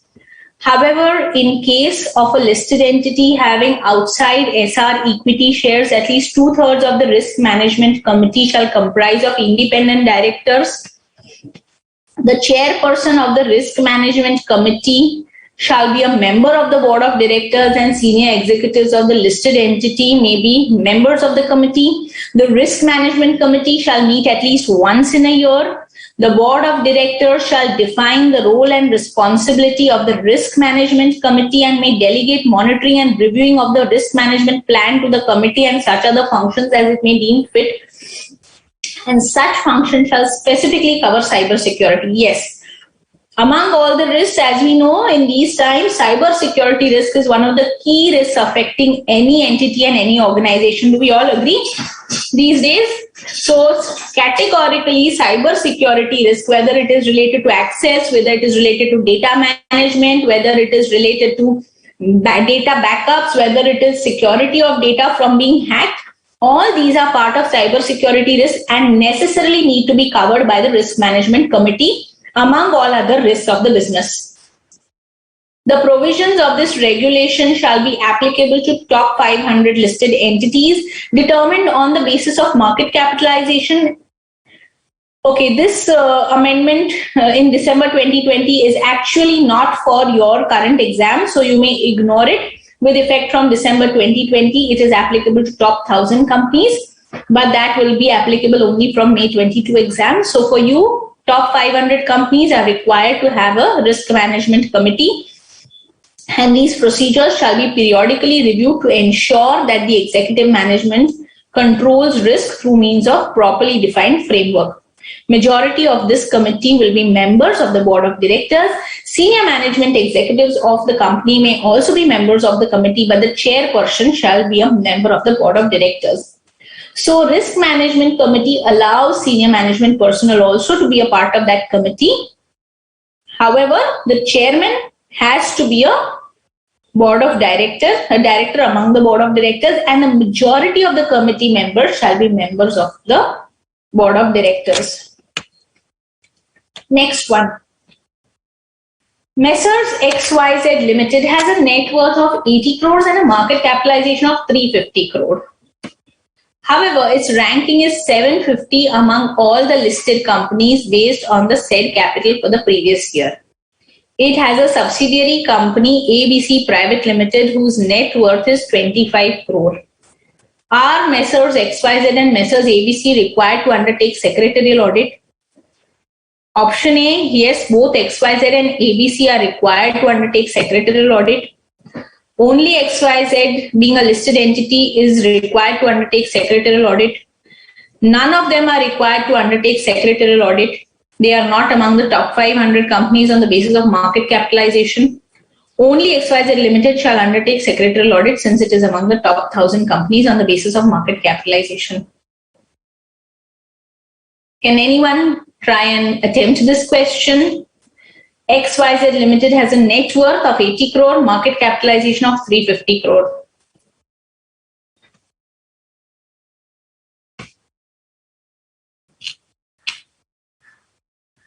Let us wait for some time. I think most of you all,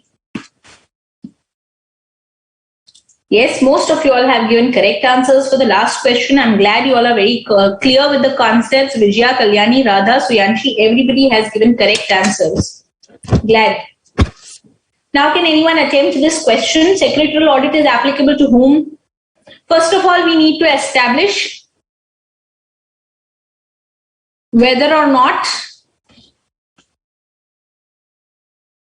XYZ and ABC are parent and material unlisted subsidiary or not. It has a subsidiary, but whether it is a material unlisted subsidiary, can anyone tell me? Correct. The right answer rather, it is option A. Both XYZ and ABC shall be required to undertake secretarial audit, because as per regulation 24A, each listed entity as well as its material unlisted subsidiary incorporated in India shall undertake secretarial audit and shall annex with its annual report a secretarial report given by a company secretary in practice. Now, since the net worth of the subsidiary ABC Private Limited is 25 crore and the net worth of XYZ is 80 crore, ABC definitely forms more than 20% of the net worth of the consolidated net worth of XYZ.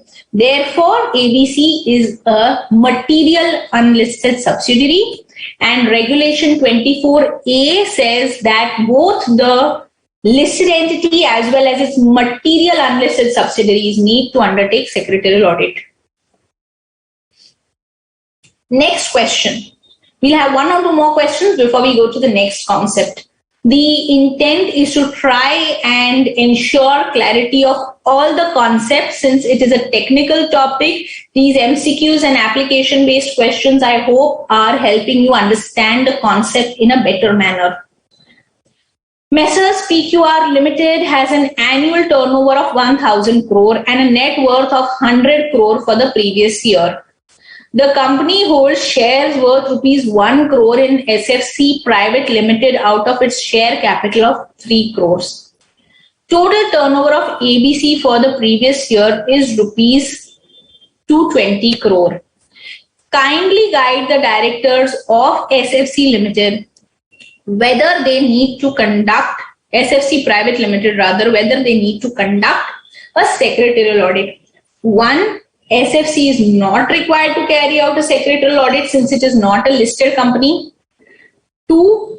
SFC is not required to carry out a secretarial audit since its turnover is less than 50% of the turnover of PQR. 3. SFC is not required to carry out a secretarial audit since its net worth is less than 20% of the net worth of PQR. And 4, SFC needs to carry out a secretarial audit since it is a material subsidiary of PQR. Can anyone answer this question?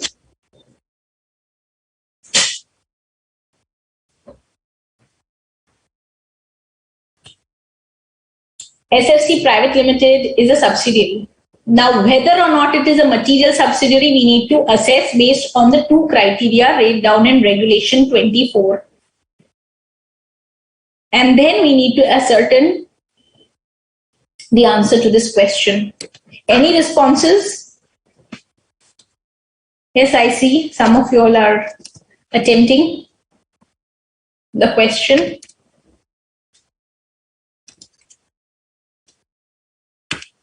Yes, the answer is SFC is required to carry out a secretarial audit since it is a material subsidiary of PQR, right?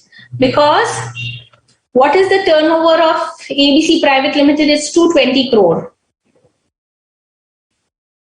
So it is more than 20% of the consolidated turnover of 1,000 crore. So it is a material subsidiary of PQR. A material subsidiary shall mean a subsidiary whose income or net worth exceeds 10% as per Regulation 16. However, as per Regulation 24, notwithstanding anything contrary contained in Regulation 16, material subsidiary shall mean a subsidiary whose income or net worth exceeds 20% of the consolidated income or net worth. Since the turnover of SFC is more than 20% of the consolidated turnover of PQR, it is a material subsidiary, and Regulation 24A mentions that every listed company and its material unlisted subsidiaries incorporated in India shall undertake secretarial audit and annex with its annual report a secretarial audit report given by a company secretary in practice in such form as may be specified with effect from March 19. So the subsidiary is required to carry out a secretarial audit. Another application-based question. SP Limited had 3 independent directors on its board.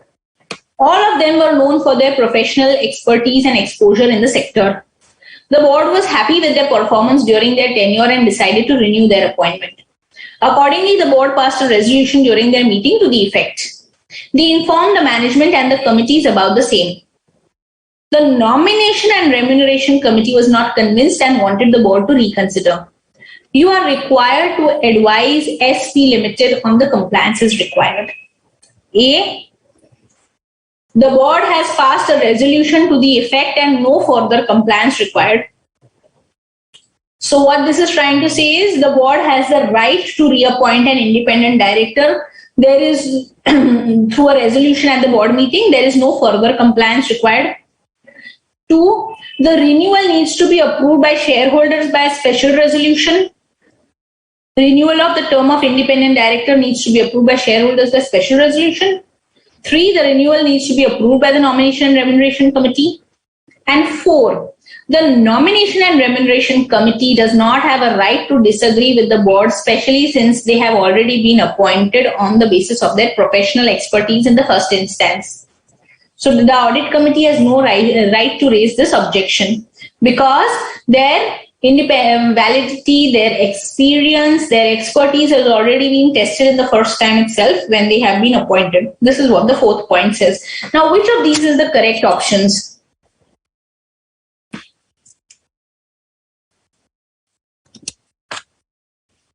Anyone?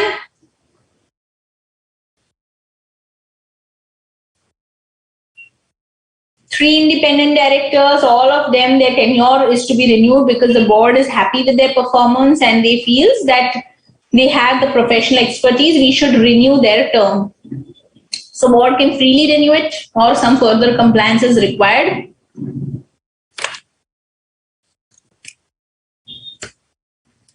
The answer is C. The renewal needs to be approved by the Nomination and Remuneration Committee. So when we study the roles and responsibilities of Nomination and Remuneration Committee, as per Regulation 19 and Part D of Schedule 2, the role of Nomination and Remuneration Committee shall inter alia include the following. whether to extend or continue the term of appointment of the independent director on the basis of report of performance evaluation of independent directors. So the first one to recommend any renewal based on formal performance evaluation of independent directors is the Remuneration and Nomination Committee. So accordingly, they need to obtain a prior approval of the Nomination and Remuneration Committee. Based on their evaluation of performance, the tenure of independent directors may be renewed. So the board is not justified in standalone trying to get the reappointment done. Very good. So a lot of correct answers. Yeah. Thank you. Next is the information to shareholders. What all information needs to be provided to shareholders as part of the corporate governance requirements? Soft copy of full annual report to the shareholders who have registered their email addresses. If not registered, hard copy with salient features of all documents as prescribed in section 136 to be sent not less than 21 days before the AGM. In case of appointment of a new director or reappointment of a director, the shareholders must be provided with the following: a brief resume of the directors, nature of his expertise in specific functional areas, disclosure of relationships between directors inter se, names of listed entities in which the person also holds directorship and membership of committees of the board, and shareholding of non-executive directors. The auditor has to ascertain whether the requisite information has been sent to the shareholders as per the particulars above. So when we as auditors are giving a compliance certificate of the corporate governance requirements, we should look into these 2-3 main agenda points: whether a soft copy has been of the annual report has been sent to all shareholders who have the email ID registered. Hard copy has been sent at least 21 days in advance in case there is no registered email ID, or if there is a specific request for a hard copy. In case of appointment of directors or reappointment, whether all the requisite details about the director, his resume, his expertise, his relationship disclosure, and listed entities in which he is a director or member has all been disclosed to the shareholders. This needs to be vetted by the auditor. Transfer or transmission or transposition of securities. Regulation 40. The board of directors of a listed entity shall delegate the power of transfer of securities to a committee or the compliance officer or the registrar to an issue and or share transfer agent and monitor their performance minimum once a fortnight. So when any investor wants to transfer a share, there should not be an undue delay. All these requests should be attended on a timely basis, and the board of directors should at least fortnightly review the transfer agent's performance, whether all inquiries are being attended to on a timely basis.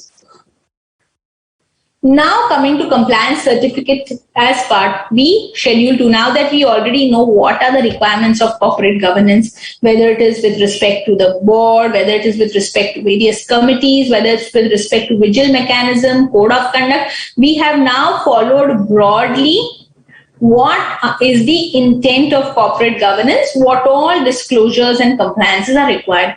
Now let us understand who has to certify. Who has the responsibility of certifying these compliances and to what extent? Let us understand. So one is the compliance certificate as part B of schedule 2. So the chief executive officer and the chief financial officer shall certify to the board that they have reviewed financial statements and the cash flow statement of the year to the best of their knowledge and belief.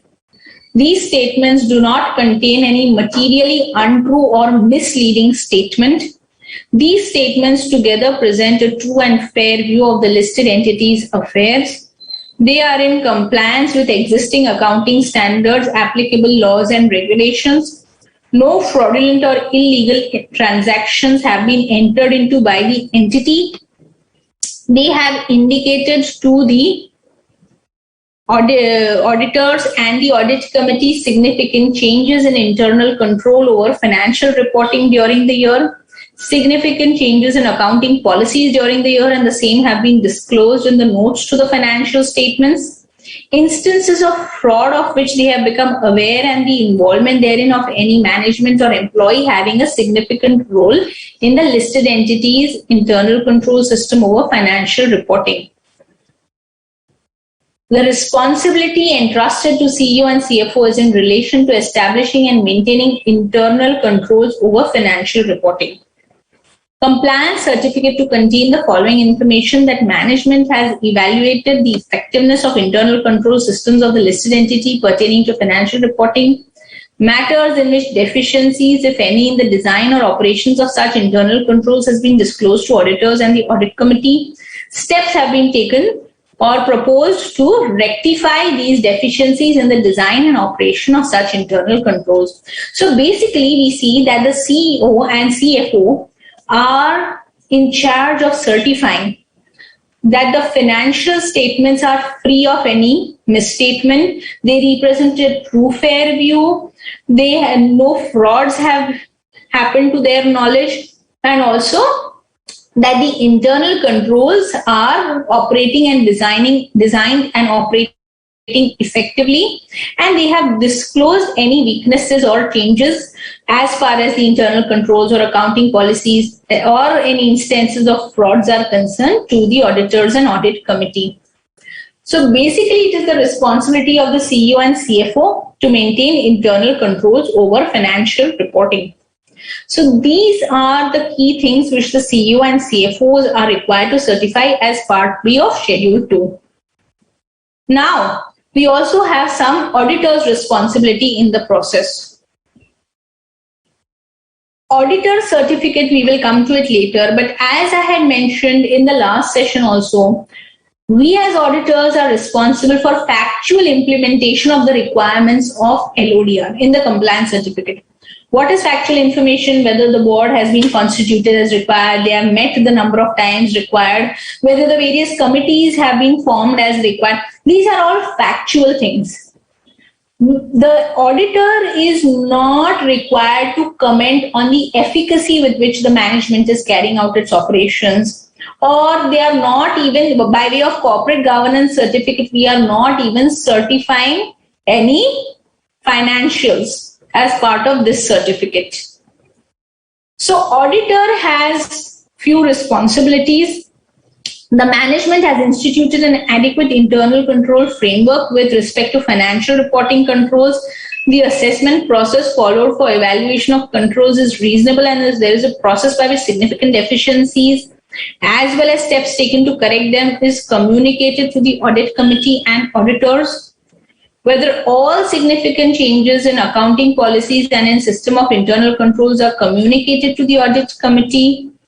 In situations where negative or adverse comments or exclusions disclaimers are contained in the compliance certificate, the auditor should take cognizance of the same in the audit report and or the certificate of compliance of corporate governance conditions. So basically, we as auditors have to satisfy ourselves that the management has implemented the required internal controls and accounting policies to be followed considering the nature and size of their entity.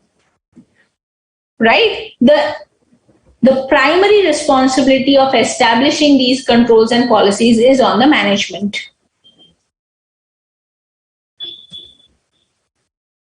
Then we come to the next topic. There is something called management discussion and analysis report. Let us come to what is a management discussion and analysis report. Okay, so the first one, management discussion and analysis report should form a part of the annual report and contain the following: industry structure and developments, opportunities and threats, segment-wise or product-wise performance, outlook, risks and concerns, internal control systems and their adequacy, discussion on financial performance with respect to operational performance, material developments in human resources, industrial relation front, including number of persons employed, details of significant changes of 25% or more as compared to immediately previous year in key financial ratios, with explanation for debtors inventory, interest coverage ratio, current ratio.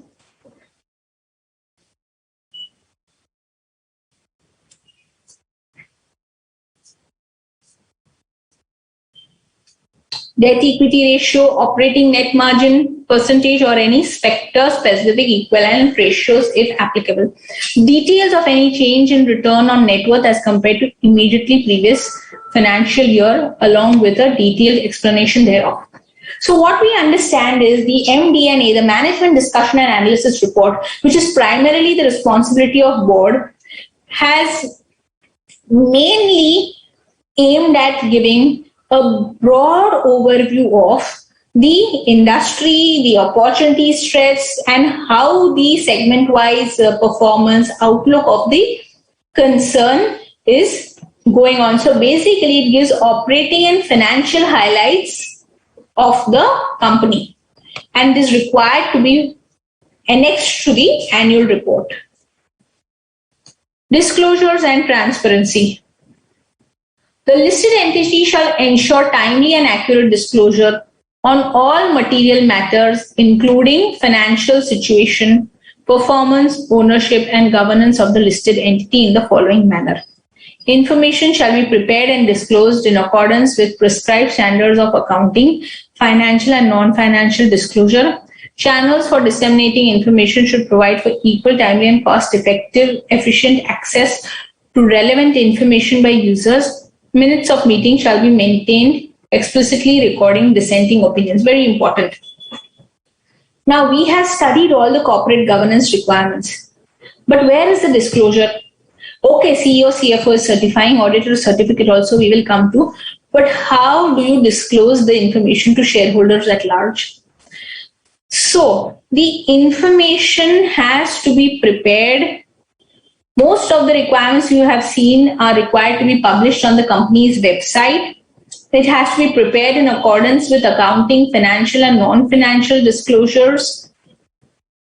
Channels for disseminating information. Now, whatever information they provide to shareholders needs to be timely and cost-effective, as well as sufficient information has to be provided regarding any key decisions of the company, regarding all the aspects of the outlook, etc. We saw all these have to be a part of the annual report. We all know that the annual report has to be dispatched at least 21 days in advance, and e-copies need to be sent for all those who have registered their email IDs. And one more important disclosure that we see, that all minutes of meetings need to be maintained, and there are any dissenting opinions, anybody disagrees to some opinion, it needs to be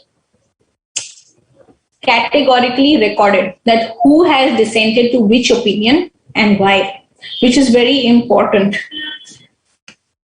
Now, disclosure of events or information. Regulation 3158. Every listed entity shall make disclosures of any events or information which, in the opinion of the board of directors of the listed company, is material. Now, what is a material event? This clause says that every listed entity shall make disclosures of any event which, in the opinion of the board of directors of the listed company, is material. So what LODR defines as a material event is something which will impact the decision making of a shareholder. Some event which, if not disclosed, would have probably led to a different opinion by the investors. Something which you as a shareholder feel that ye agar mujhe pata hota, then I would not have invested my shares in the company. So any information which is likely to impact the opinion of a shareholder needs to be disclosed. Now let us test our knowledge. Can anyone tell me, the certificate of compliance of conditions of corporate governance has been issued by the CEO of VAM Limited. in the context of internal control, which points you as an auditor would like to ensure and examine in the said compliance certificate? What are the points related to internal controls that you would like to view as an auditor? Anyone?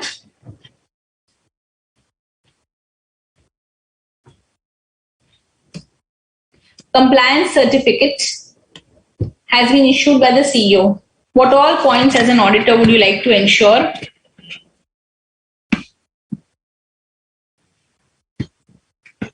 At least few key points as far as internal controls are concerned. The answer is compliance certificate as per Part B of Schedule 2. The CEO and CFO shall certify to the board that they accept responsibility for establishing and maintaining internal controls for financial reporting, and they have evaluated the effectiveness of internal control systems of the listed entity pertaining to financial reporting, and they have disclosed to the auditors and audit committee deficiencies in design or operations of internal controls, if any, of which they are aware, and steps they have taken or propose to take to rectify these deficiencies. In the context of internal controls, the auditor should ensure that the management has instituted an internal control framework with respect to financial reporting controls. The framework should be examined in context of documentation created for each significant process in terms of related risk and mitigating control. He has further examined whether the assessment process followed for evaluation of controls is reasonable, and there is a process by which significant deficiencies as well as steps to correct them is communicated to the audit committee and to the auditors. He should also examine whether a process exists in the listed entity whereby all significant changes in accounting policies and system of internal control are communicated to the audit committee and auditors. The auditor should examine the adequacy of process followed for issuing compliance certificate and shall review the same with regards to matters stated above and the consideration of the same by the audit committee. For this purpose, he should refer to the minutes of the audit committee meeting. In situations where negative or adverse comments, exclusions, disclaimers are contained in the compliance certificate, the auditor should take cognizance of the same in the audit report and or the certificate of compliance of corporate governance. So this is pretty much what the compliance certificate, that is Schedule B Part 2, compliance certificate by CEO and CFO state. We have understood that it is the primary responsibility of the management for establishing and maintaining effective internal controls over financial reporting. The auditor has to satisfy himself that the design and implementation of those controls is effective and satisfactory, and all deficiencies, inadequacies are being highlighted on a timely basis to the audit committee and auditors. And wherever there is a negative or adverse comment in the compliance certificate, the auditor should immediately report that in his audit report as well as certificate of compliance of conditions of corporate governance. If the CEO or CFO has given any exclusion or disclaimer in his compliance certificate. Now coming to related party, Regulation 23, 27 and 46 of Schedule 5. Quarterly compliance report to be submitted to the stock exchange within 15 days from the close of the quarter. So as far as related parties will have the same meaning as has been set out in Companies Act Section 2 subsection 77. All those defined as relatives, related party. So there is a quarterly compliance report which has to be submitted to the stock exchange within 15 days from the close of the quarter. Details of all material transactions with related parties to be signed either by the compliance officer or CEO of the listed entity. Related party transactions to be displayed on the company's website. Disclosure of transactions with any person or entity belonging to the promoter group which holds more than 10% shares. So this also needs to be disclosed even if it is not categorically a related party. See, a party will be called as a related party only if it has 20% or more of the holding in the listed entity. Promoter group company having 20% or more holding. However, any transaction with an entity belonging to promoter group of 10% or more, which holds 10% or more of the shares, needs to be disclosed. At least the disclosure is required for those entities of the transactions with them. Disclose the policy on dealing with related party transactions on its website, and a web link thereto shall be provided in the annual report. Related party disclosures on a consolidated basis to be submitted within 30 days of publication of standalone and consolidated financial results for the half year on its websites. So all these requirements are aimed at bringing about more transparency in operations of listed entities. Wherever the promoter has any stakes, wherever there is a related party, the disclosures required to the stock exchange, on the website, in the annual report are so very stringent so that there is no misuse or there are no transactions which are not in the interest of stakeholders.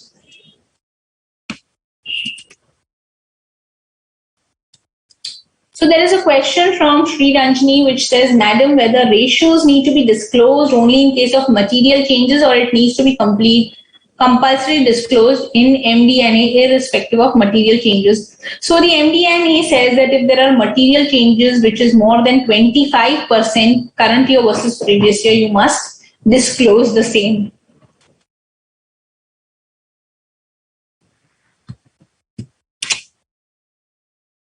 Wait. Then the next disclosure is disclosure on sexual harassment in the corporate governance report. So all listed companies are required to have a policy on prevention of sexual harassment. The policy has to be displayed on the company's website because all employees, directors, third parties, whether it is associates of the company, women have a right to be protected. So the mechanism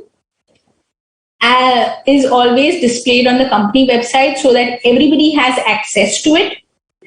And the listed entity has to disclose the number of complaints received under this section during the year, the number of complaints which it has disposed of, and the number of complaints which are pending as at the end of the financial year.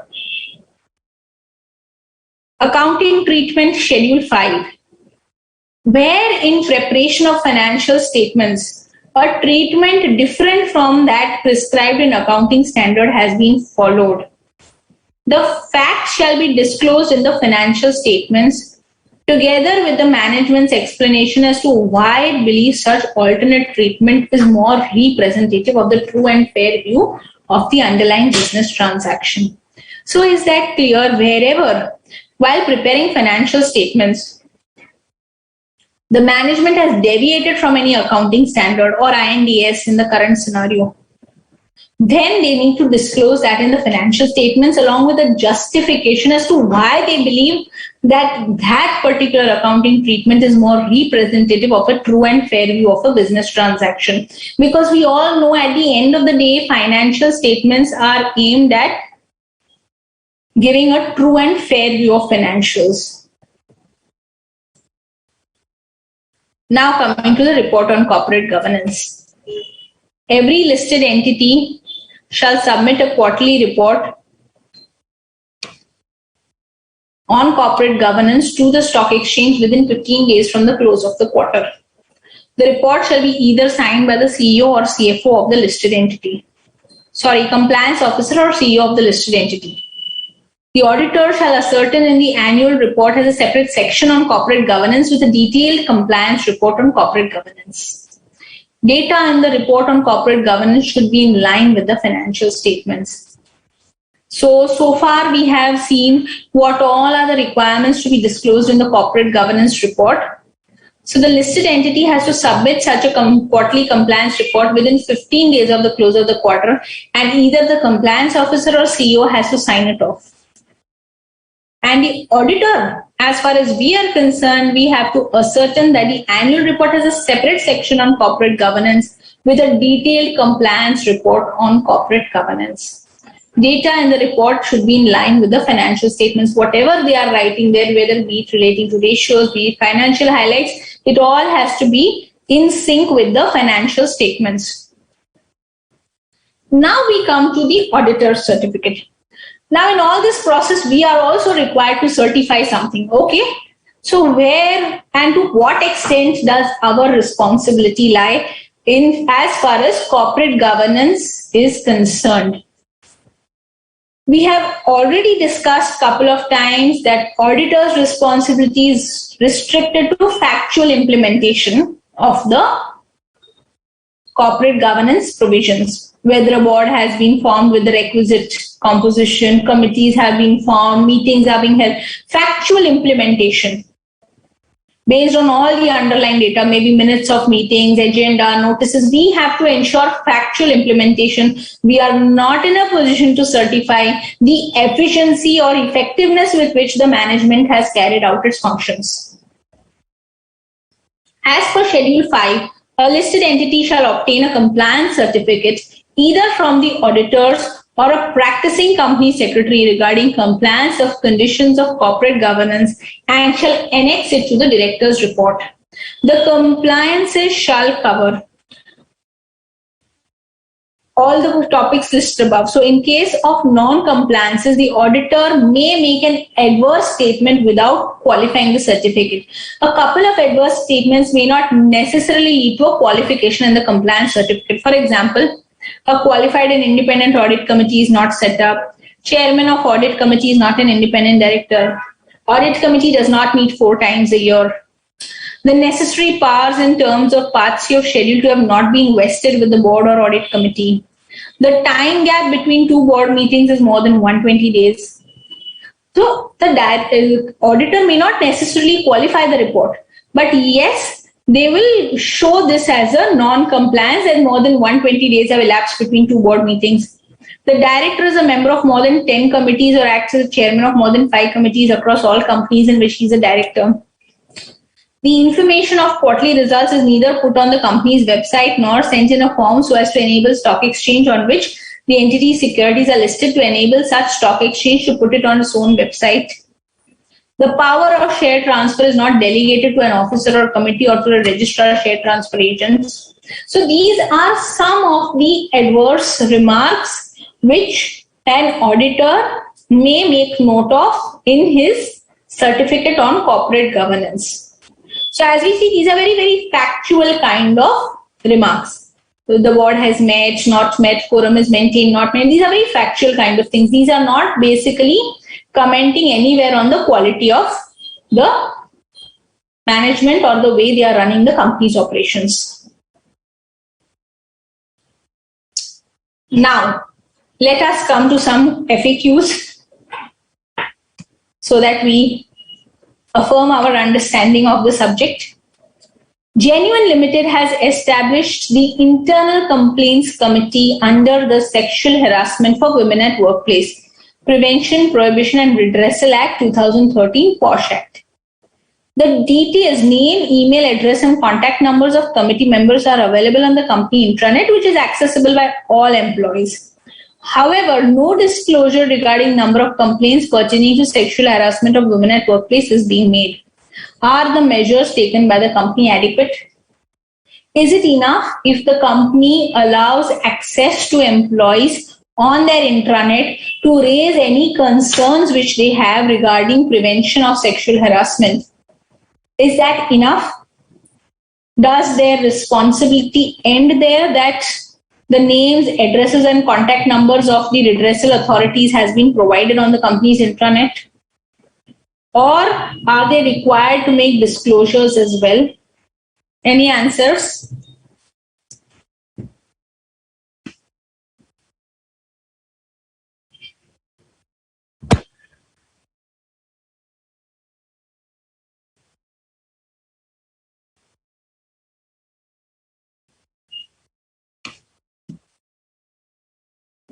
Very good, Radha. It is not adequate.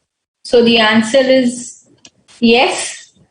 As per this Schedule 5, disclosures in relation to sexual harassment of women at workplace, Prevention, Prohibition and Redressal Act, amongst other matters, the following should be disclosed in the section of corporate governance in the annual report. Number of complaints filed during the year, number of complaints disposed of during the year, number of complaints pending as at the end of the year. The POSHA Act offers protection to women, be it employees, contract staff, or any other woman who is associated with the company in any capacity.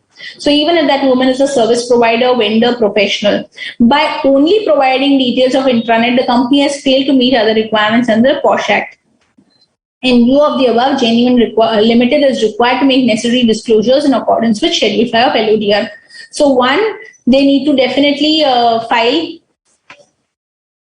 the number of complaints received, resolved, and pending as at the year end, but they also need to disclose all this information on the company's website. Only putting it on the intranet will not suffice, because intranet is accessible only to employees. If it's third parties, vendors, associates, suppliers, professionals who want to avail this facility, they will not be able to do it. There is a question by someone. 1 minute. If the related party is in foreign, is there any additional requirements for disclosure? No. Related, once a party is identified as a related party, all transactions with that related party have to be disclosed, whether it is an Indian party or overseas. Makes no difference. Good. Quite a few had given the correct answers. Namita, Kalyani, Radha, everybody had given the right answer.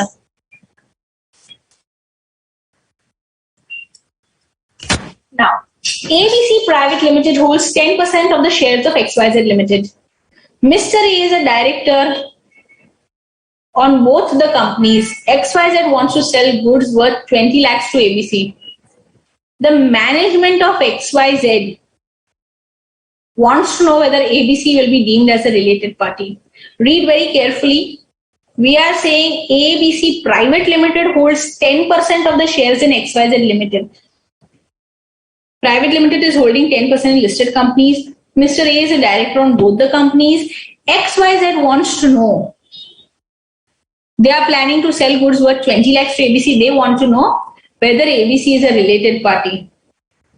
So your options are A, yes, all promoter entities that have any holding are related parties. No, only promoter entities that have any transactions are related. Since the sale has not yet taken place, ABC is not a related party. No, Mr. A does not have any controlling interest in ABC. That is why it is not a related party. No, where the entity holds 20% or more of the shareholding of the listed entity, then it is a related party. So, is 10% of shareholding sufficient to categorize ABC Private Limited as a related party of XYZ Limited is my question. There is a question from Kalyani Posh. Posh is prevention of sexual harassment.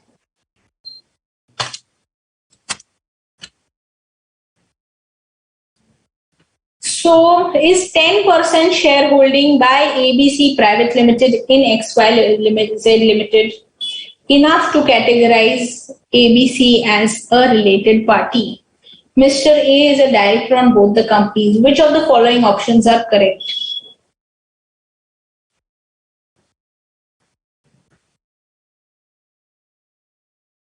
Anyone? The answer is no. Only where the entity holds 20% or more of the shareholding of the listed entity, it is categorized as a related party. However, see, there are two regulations you need to understand. Regulation 2ZB says that an entity belonging to a promoter group shall not be deemed to be a related party except such person or entity belonging to the promoter or promoter group of the listed entity holds 20% or more of the shareholding of the listed entity. Since ABC holds only 10% of the shares of XYZ, it is not a related party.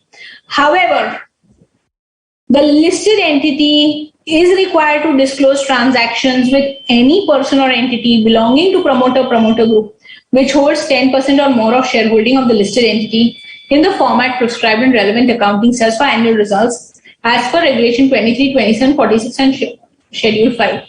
So, whereas it will not be categorized as a related party under 2ZB, but transactions with an entity having 10% or more holding, transaction with any promoter entity having 10% or more holding needs to be disclosed as per Regulation 23, 27 and 46.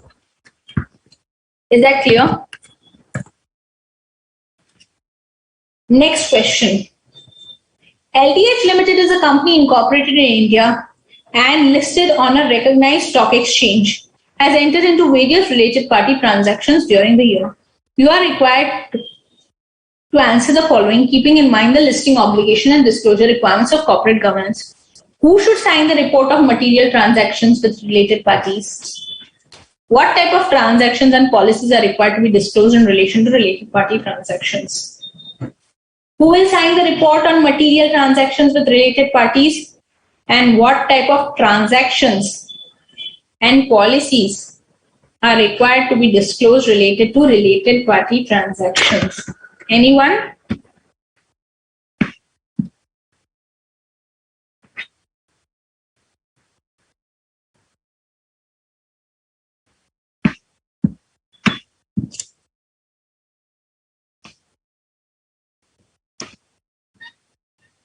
Can anyone attempt this question?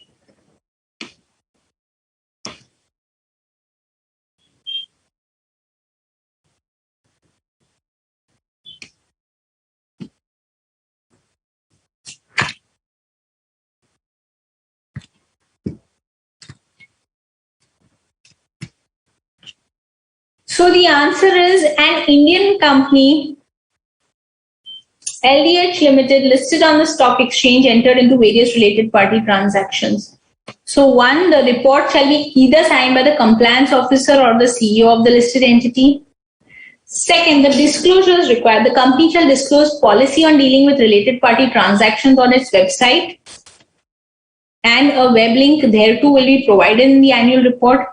The listed entity shall disclose transactions with any person or entity belonging to the promoter or promoter group which holds 10% or more of shareholding of the listed entity in the format prescribed in the relevant accounting standards for annual results. Disclosures of related party transactions on consolidated financial statements are required to be made by the listed entity within 30 days of the publication of standalone and consolidated financial results for the half year. So there are two things we have seen here. One, transaction with listed entities, the report will be signed off by the compliance officer or CEO. Second, what all disclosures are required to be made? One, the annual report will show the policy dealing with related party transaction. So will the website of the company display, and any transactions with promoter or promoter group which holds more than 10% shareholding of listed entity. Though they are not related, even then that information shall be disclosed in the format prescribed. For categorizing a party as related party, the criteria is 20% shareholding of promoter entity. Well, even if it is not a related party and there is only 10% shareholdings, even then transactions with that entity need to be disclosed in the format specified. And disclosures of related party transactions on consolidated financial statements are required to be made by the listed entity within 30 days from the date of publication of standalone and consolidated financial results for the half year. Clear? Now there is a Schedule 2 to corporate governance, which means minimum information that needs to be placed before the board of directors. Regulation 17.7. So whenever the board of directors have a meeting or they are to review some operations of the company, this is the minimum information that they need to be provided with. Annual operating plan, budgets and updates, capital budgets and updates, quarterly results for the listed entity and its operating divisions or business segments, minutes of meeting of audit committee and other committee of board of directors, information on recruitment remuneration of senior officers just below the level of board of directors, including appointment or removal of CFO and company secretary, show cause, demand, prosecution notices, penalty notices which are materially important, fatal or dangerous occurrences, serious accidents, material effluent or pollution problems, material default in financial obligations to and by the listed entity, or substantial non-payments for goods sold by the listed entity, any issue which involves public or product liability, claims of substantial nature including judgment or order which may have passed strictures on the conduct of the listed entity or taken an adverse view regarding another enterprise that may have negative implications on the entity. So, details of any joint venture or collaboration agreement, transactions that involve substantial payment towards goodwill, equity, or intellectual property, significant labor problems and their proposed solutions, any significant human resources, industrial relations front like signing of wage agreement, implementation of voluntary retirement scheme, sale of investments, subsidiaries, assets which are material in nature and do not form a normal course of business, quarterly details like foreign exchange exposures and the steps taken by the management to limit the risk of adverse exchange movement, if any, non-compliance of any regulatory, statutory or listing requirements and shareholders service such as non-payment of dividend, delay in share transfer, etc. So basically what we understand is all the essential financial, operational, strategic and compliance related data has to be placed before the board of directors. All major. This is basically nothing but all the key aspects of business and its operations have to be presented. Now let us come to another question. The directors and senior management of a listed company of which you are a statutory auditor want to know their obligations under SEBI regulations in regard to board or non-executive directors. What are the obligations under SEBI with regard to board or non-executive directors? The directors want to know all their obligations.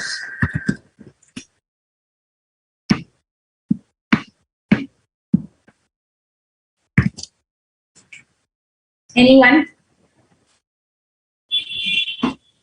Last couple of questions, let's try and attempt. This is a descriptive question. So, obligations of directors and senior management. We all know a lot of obligations have been vested in the directors and senior management. One, there is a requirement of meeting at least 4 times a year with a max gap of 120 days between 2 meetings. The director shall not be a member on more than 10 committees or a chairperson of more than 5 committees across listed entities. He shall inform the entity about the committee positions he occupies in other listed entities and notify changes as and when it takes place. It may be noted that for the purpose of considering the limit of committees on which a director can serve, all public limited companies, whether listed or not, are included, and all other companies, including private companies, foreign companies, and companies under Section 8, shall be excluded for the purpose of reckoning the limit under this clause. Chairmanship or membership of audit committee and stakeholders relation committee alone shall be considered. So what does this mean when we say that a director can be a member on maximum 10 committees and he can be a chairman of maximum 5 committees?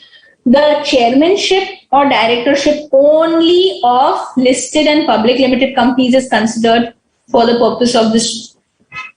Private limited companies shall not be considered, and only committee membership or chairmanship of the audit committee and stakeholders relationship committee shall be considered within the ambit of this 10 and 5 restriction. Other committees will not be considered in this restriction. The board shall periodically review compliance reports of all applicable laws to the listed entity prepared by the listed entity as well as steps taken by the listed entity to rectify instances of non-compliances. Non-executive directors shall be required to disclose their shareholding, both owned or held by others, in the listed entity in which they are proposed to be appointed as directors prior to their appointment. Independent directors shall be held liable only in respect of such acts or omission of the listed entity which occurred with his knowledge, attributable through board processes, and with his consent or connivance if he has not acted diligently.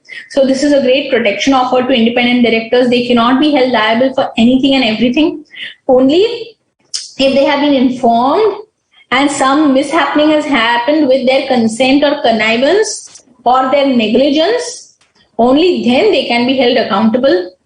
Senior management shall make disclosures to the board relating to material, financial, and commercial transactions in which they have personal interest that may have potential conflict with the interest of company at large. For example, dealing in company shares, company dealings with bodies where shareholding of management and their relatives. Independent director who resigns or is removed from the board of directors of the listed entity shall be replaced by a new independent director at the earliest, but not later than the immediate next board meeting or 3 months from the date of such vacancy, whichever is later. It may be noted that where the listed entity fulfills the requirement of independent directors in its board, even without filling the vacancy created by such resignation or removal as the case may be, the requirement of replacement by a new independent director shall not apply. The board of directors of the listed entity shall satisfy itself that plans are in place for orderly succession for appointment of board and senior management. So what it says is, even if an independent director resigns, but the minimum number of independent directors is still maintained, there is no need to replace them on an immediate basis. They should also ensure an orderly succession plan for appointments to board and senior management. The company or business should not suffer. Next question. You have been appointed as an auditor of Real Limited, in which the total number of directors on board is 9. The audit, as an auditor, state the points to be considered in verification of the composition of board under Regulation 17 of the SEBI LODR Regulations 2015. There are 9 directors on the board of Real Limited. What should the composition be?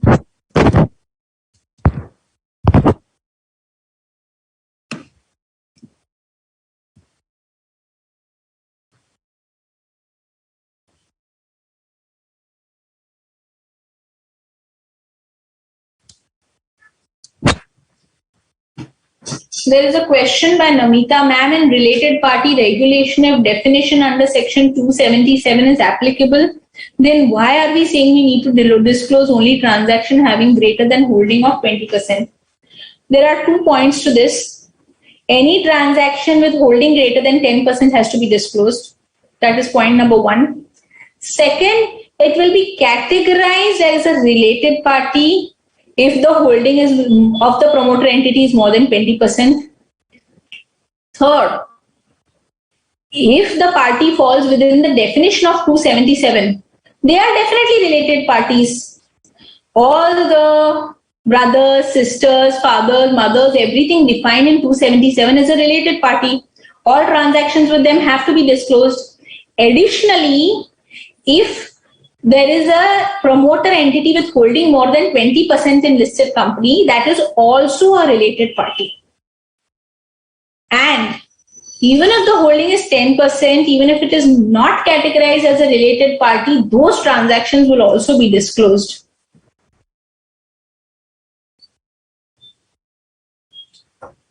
So Sri Ranjani is asking me, ma'am, can we say that those matters will form a part of the agenda of the board meeting? Yes, all these matters need to be discussed during the board meeting. Okay, can anyone tell me that what is the requirement with relation to director composition that Real Limited needs to take care of?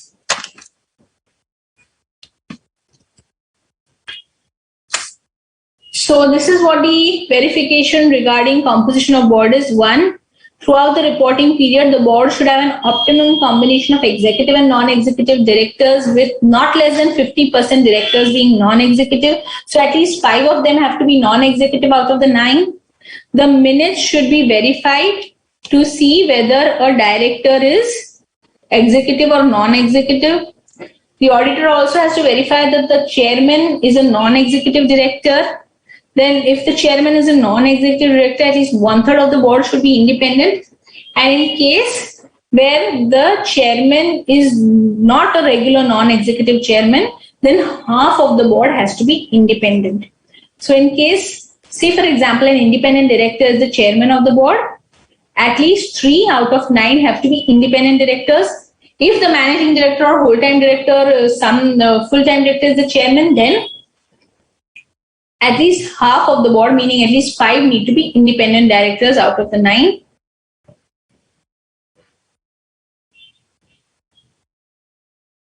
In determining the number of requisite independent directors and or non-executive directors, the fraction, if any, in the number of 1/2 or 1/3 as may be should be rounded off.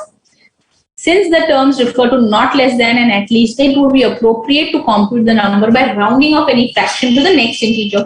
For example, the board is headed by a non-executive chairman and comprising of 6 other directors, that is 7. Independent directors should be 3 or more. Because 1/3 of 7 would be 2.33. So it has to be rounded off to the next integer because law says it should be not less than 2.33, not less than 1/3. So any fraction has to be rounded off to the next integer. Annual last one or two questions we'll take. Annual disclosure submitted by the directors to the board may be examined for this purpose, and the board of directors has followed a particular procedure to a certain independence of directors. The auditor should examine the same effect of changes in the composition which might impact compliance throughout the reporting period. Yes, if there is an appointment, resignation of any director, independent director, whether the required composition has been maintained, that also needs to be verified. An independent non-executive director, apart from receiving remuneration, should not have any material pecuniary relationship with the enlisted entity, its holding subsidiary or associate company, or their promoters, directors during immediately two preceding financial years during the current year. Also, such independent director, either by himself or by way of relatives, should not be a supplier, service provider, or customer or lessor or lessee of the listed entity, and should not be a substantial shareholder of the listed entity. In determining not a substantial holder, he together with his relatives should not own more than 2% of the voting power of the listed entity. So this is what an independent non-executive director signifies. Now, next question.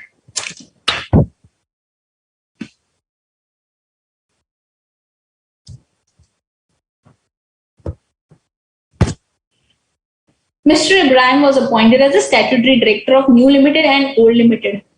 Both companies are having their base in Chennai and they recently listed their shares on the stock exchange. For FY 2021, Ibrahim had signed limited review reports for each quarter till 31st December 2020 for both companies. Owing to his personal commitments and increased workload, he tendered his resignation to New Limited on 30th Jan and asked the company to appoint another auditor to issue audit for the report for the remaining quarter of 2021 as a whole. But the management of the company did not accept the same. Mr. Ibrahim continued to act as auditor for Old Limited. During first week of March, Mrs. W had borrowed a sum of rupees 6 lakhs from the company for her personal use. Having come to know about this, Mr. Ibrahim immediately informed the management that he had been disqualified to act as auditor and told them he won't issue report for last quarter. But management of the company argued that it is legal responsibility of Mr. Ibrahim to do so. Whether the contention of management of New and Old Limited is justified in asking Mr. Ibrahim to issue audit report for last quarter of 2021 as a whole, despite his resignation. So in the first case, see, Mr. Ibrahim has issued first 3 quarters limited for New and Old Limited both. In the first case, he says owing to his ill health, he tenders his resignation and says, you please get Q4 report done from another auditor. Is that justified? In case of the second company, he understands that his independence is at threat. His wife had borrowed 6 lakh rupees from the company Old Limited for her personal use.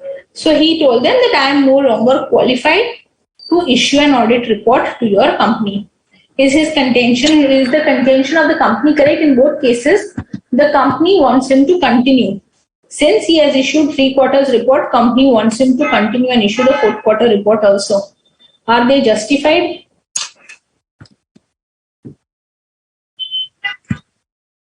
Despite his resignation, can he be forced to attend?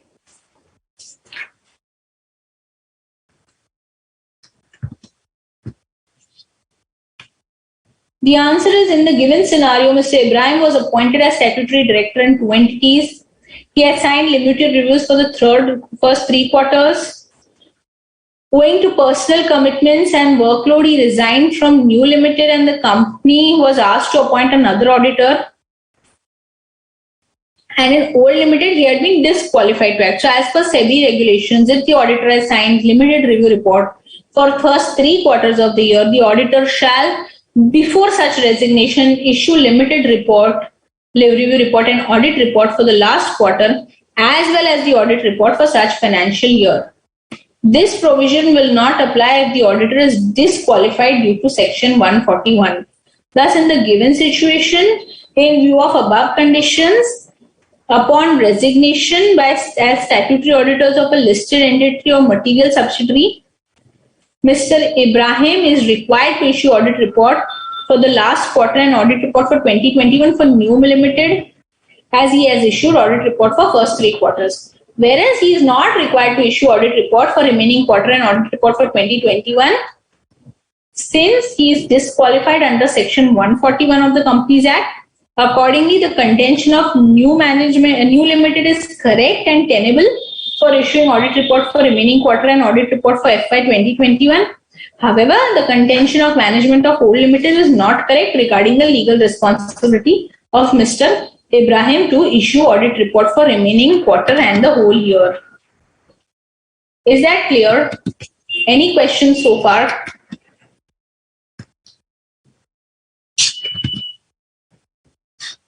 I hope you all found this presentation useful. I have attempted to cover most of the provisions of Audit Committee and Corporate Governance. We have tried to take as many examples so that you understand each of the concepts, whether it is your committees related, board related, other compliances, other disclosures. We've tried and taken as many examples and MCQs. Any further questions, please feel free to ask me. We still have a few minutes. And please do not forget to put your feedback in the form. It helps us serve you better.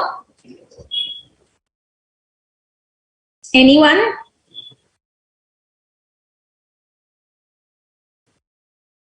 Any of the concepts is, all these presentations will be uploaded on for you all, for your reference. So please revise. This is an important chapter.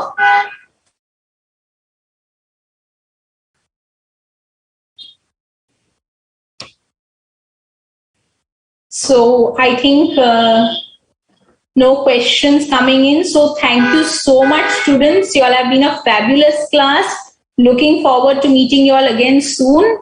And do give your feedbacks. Thank you so much. Yes, thank you. Thank you.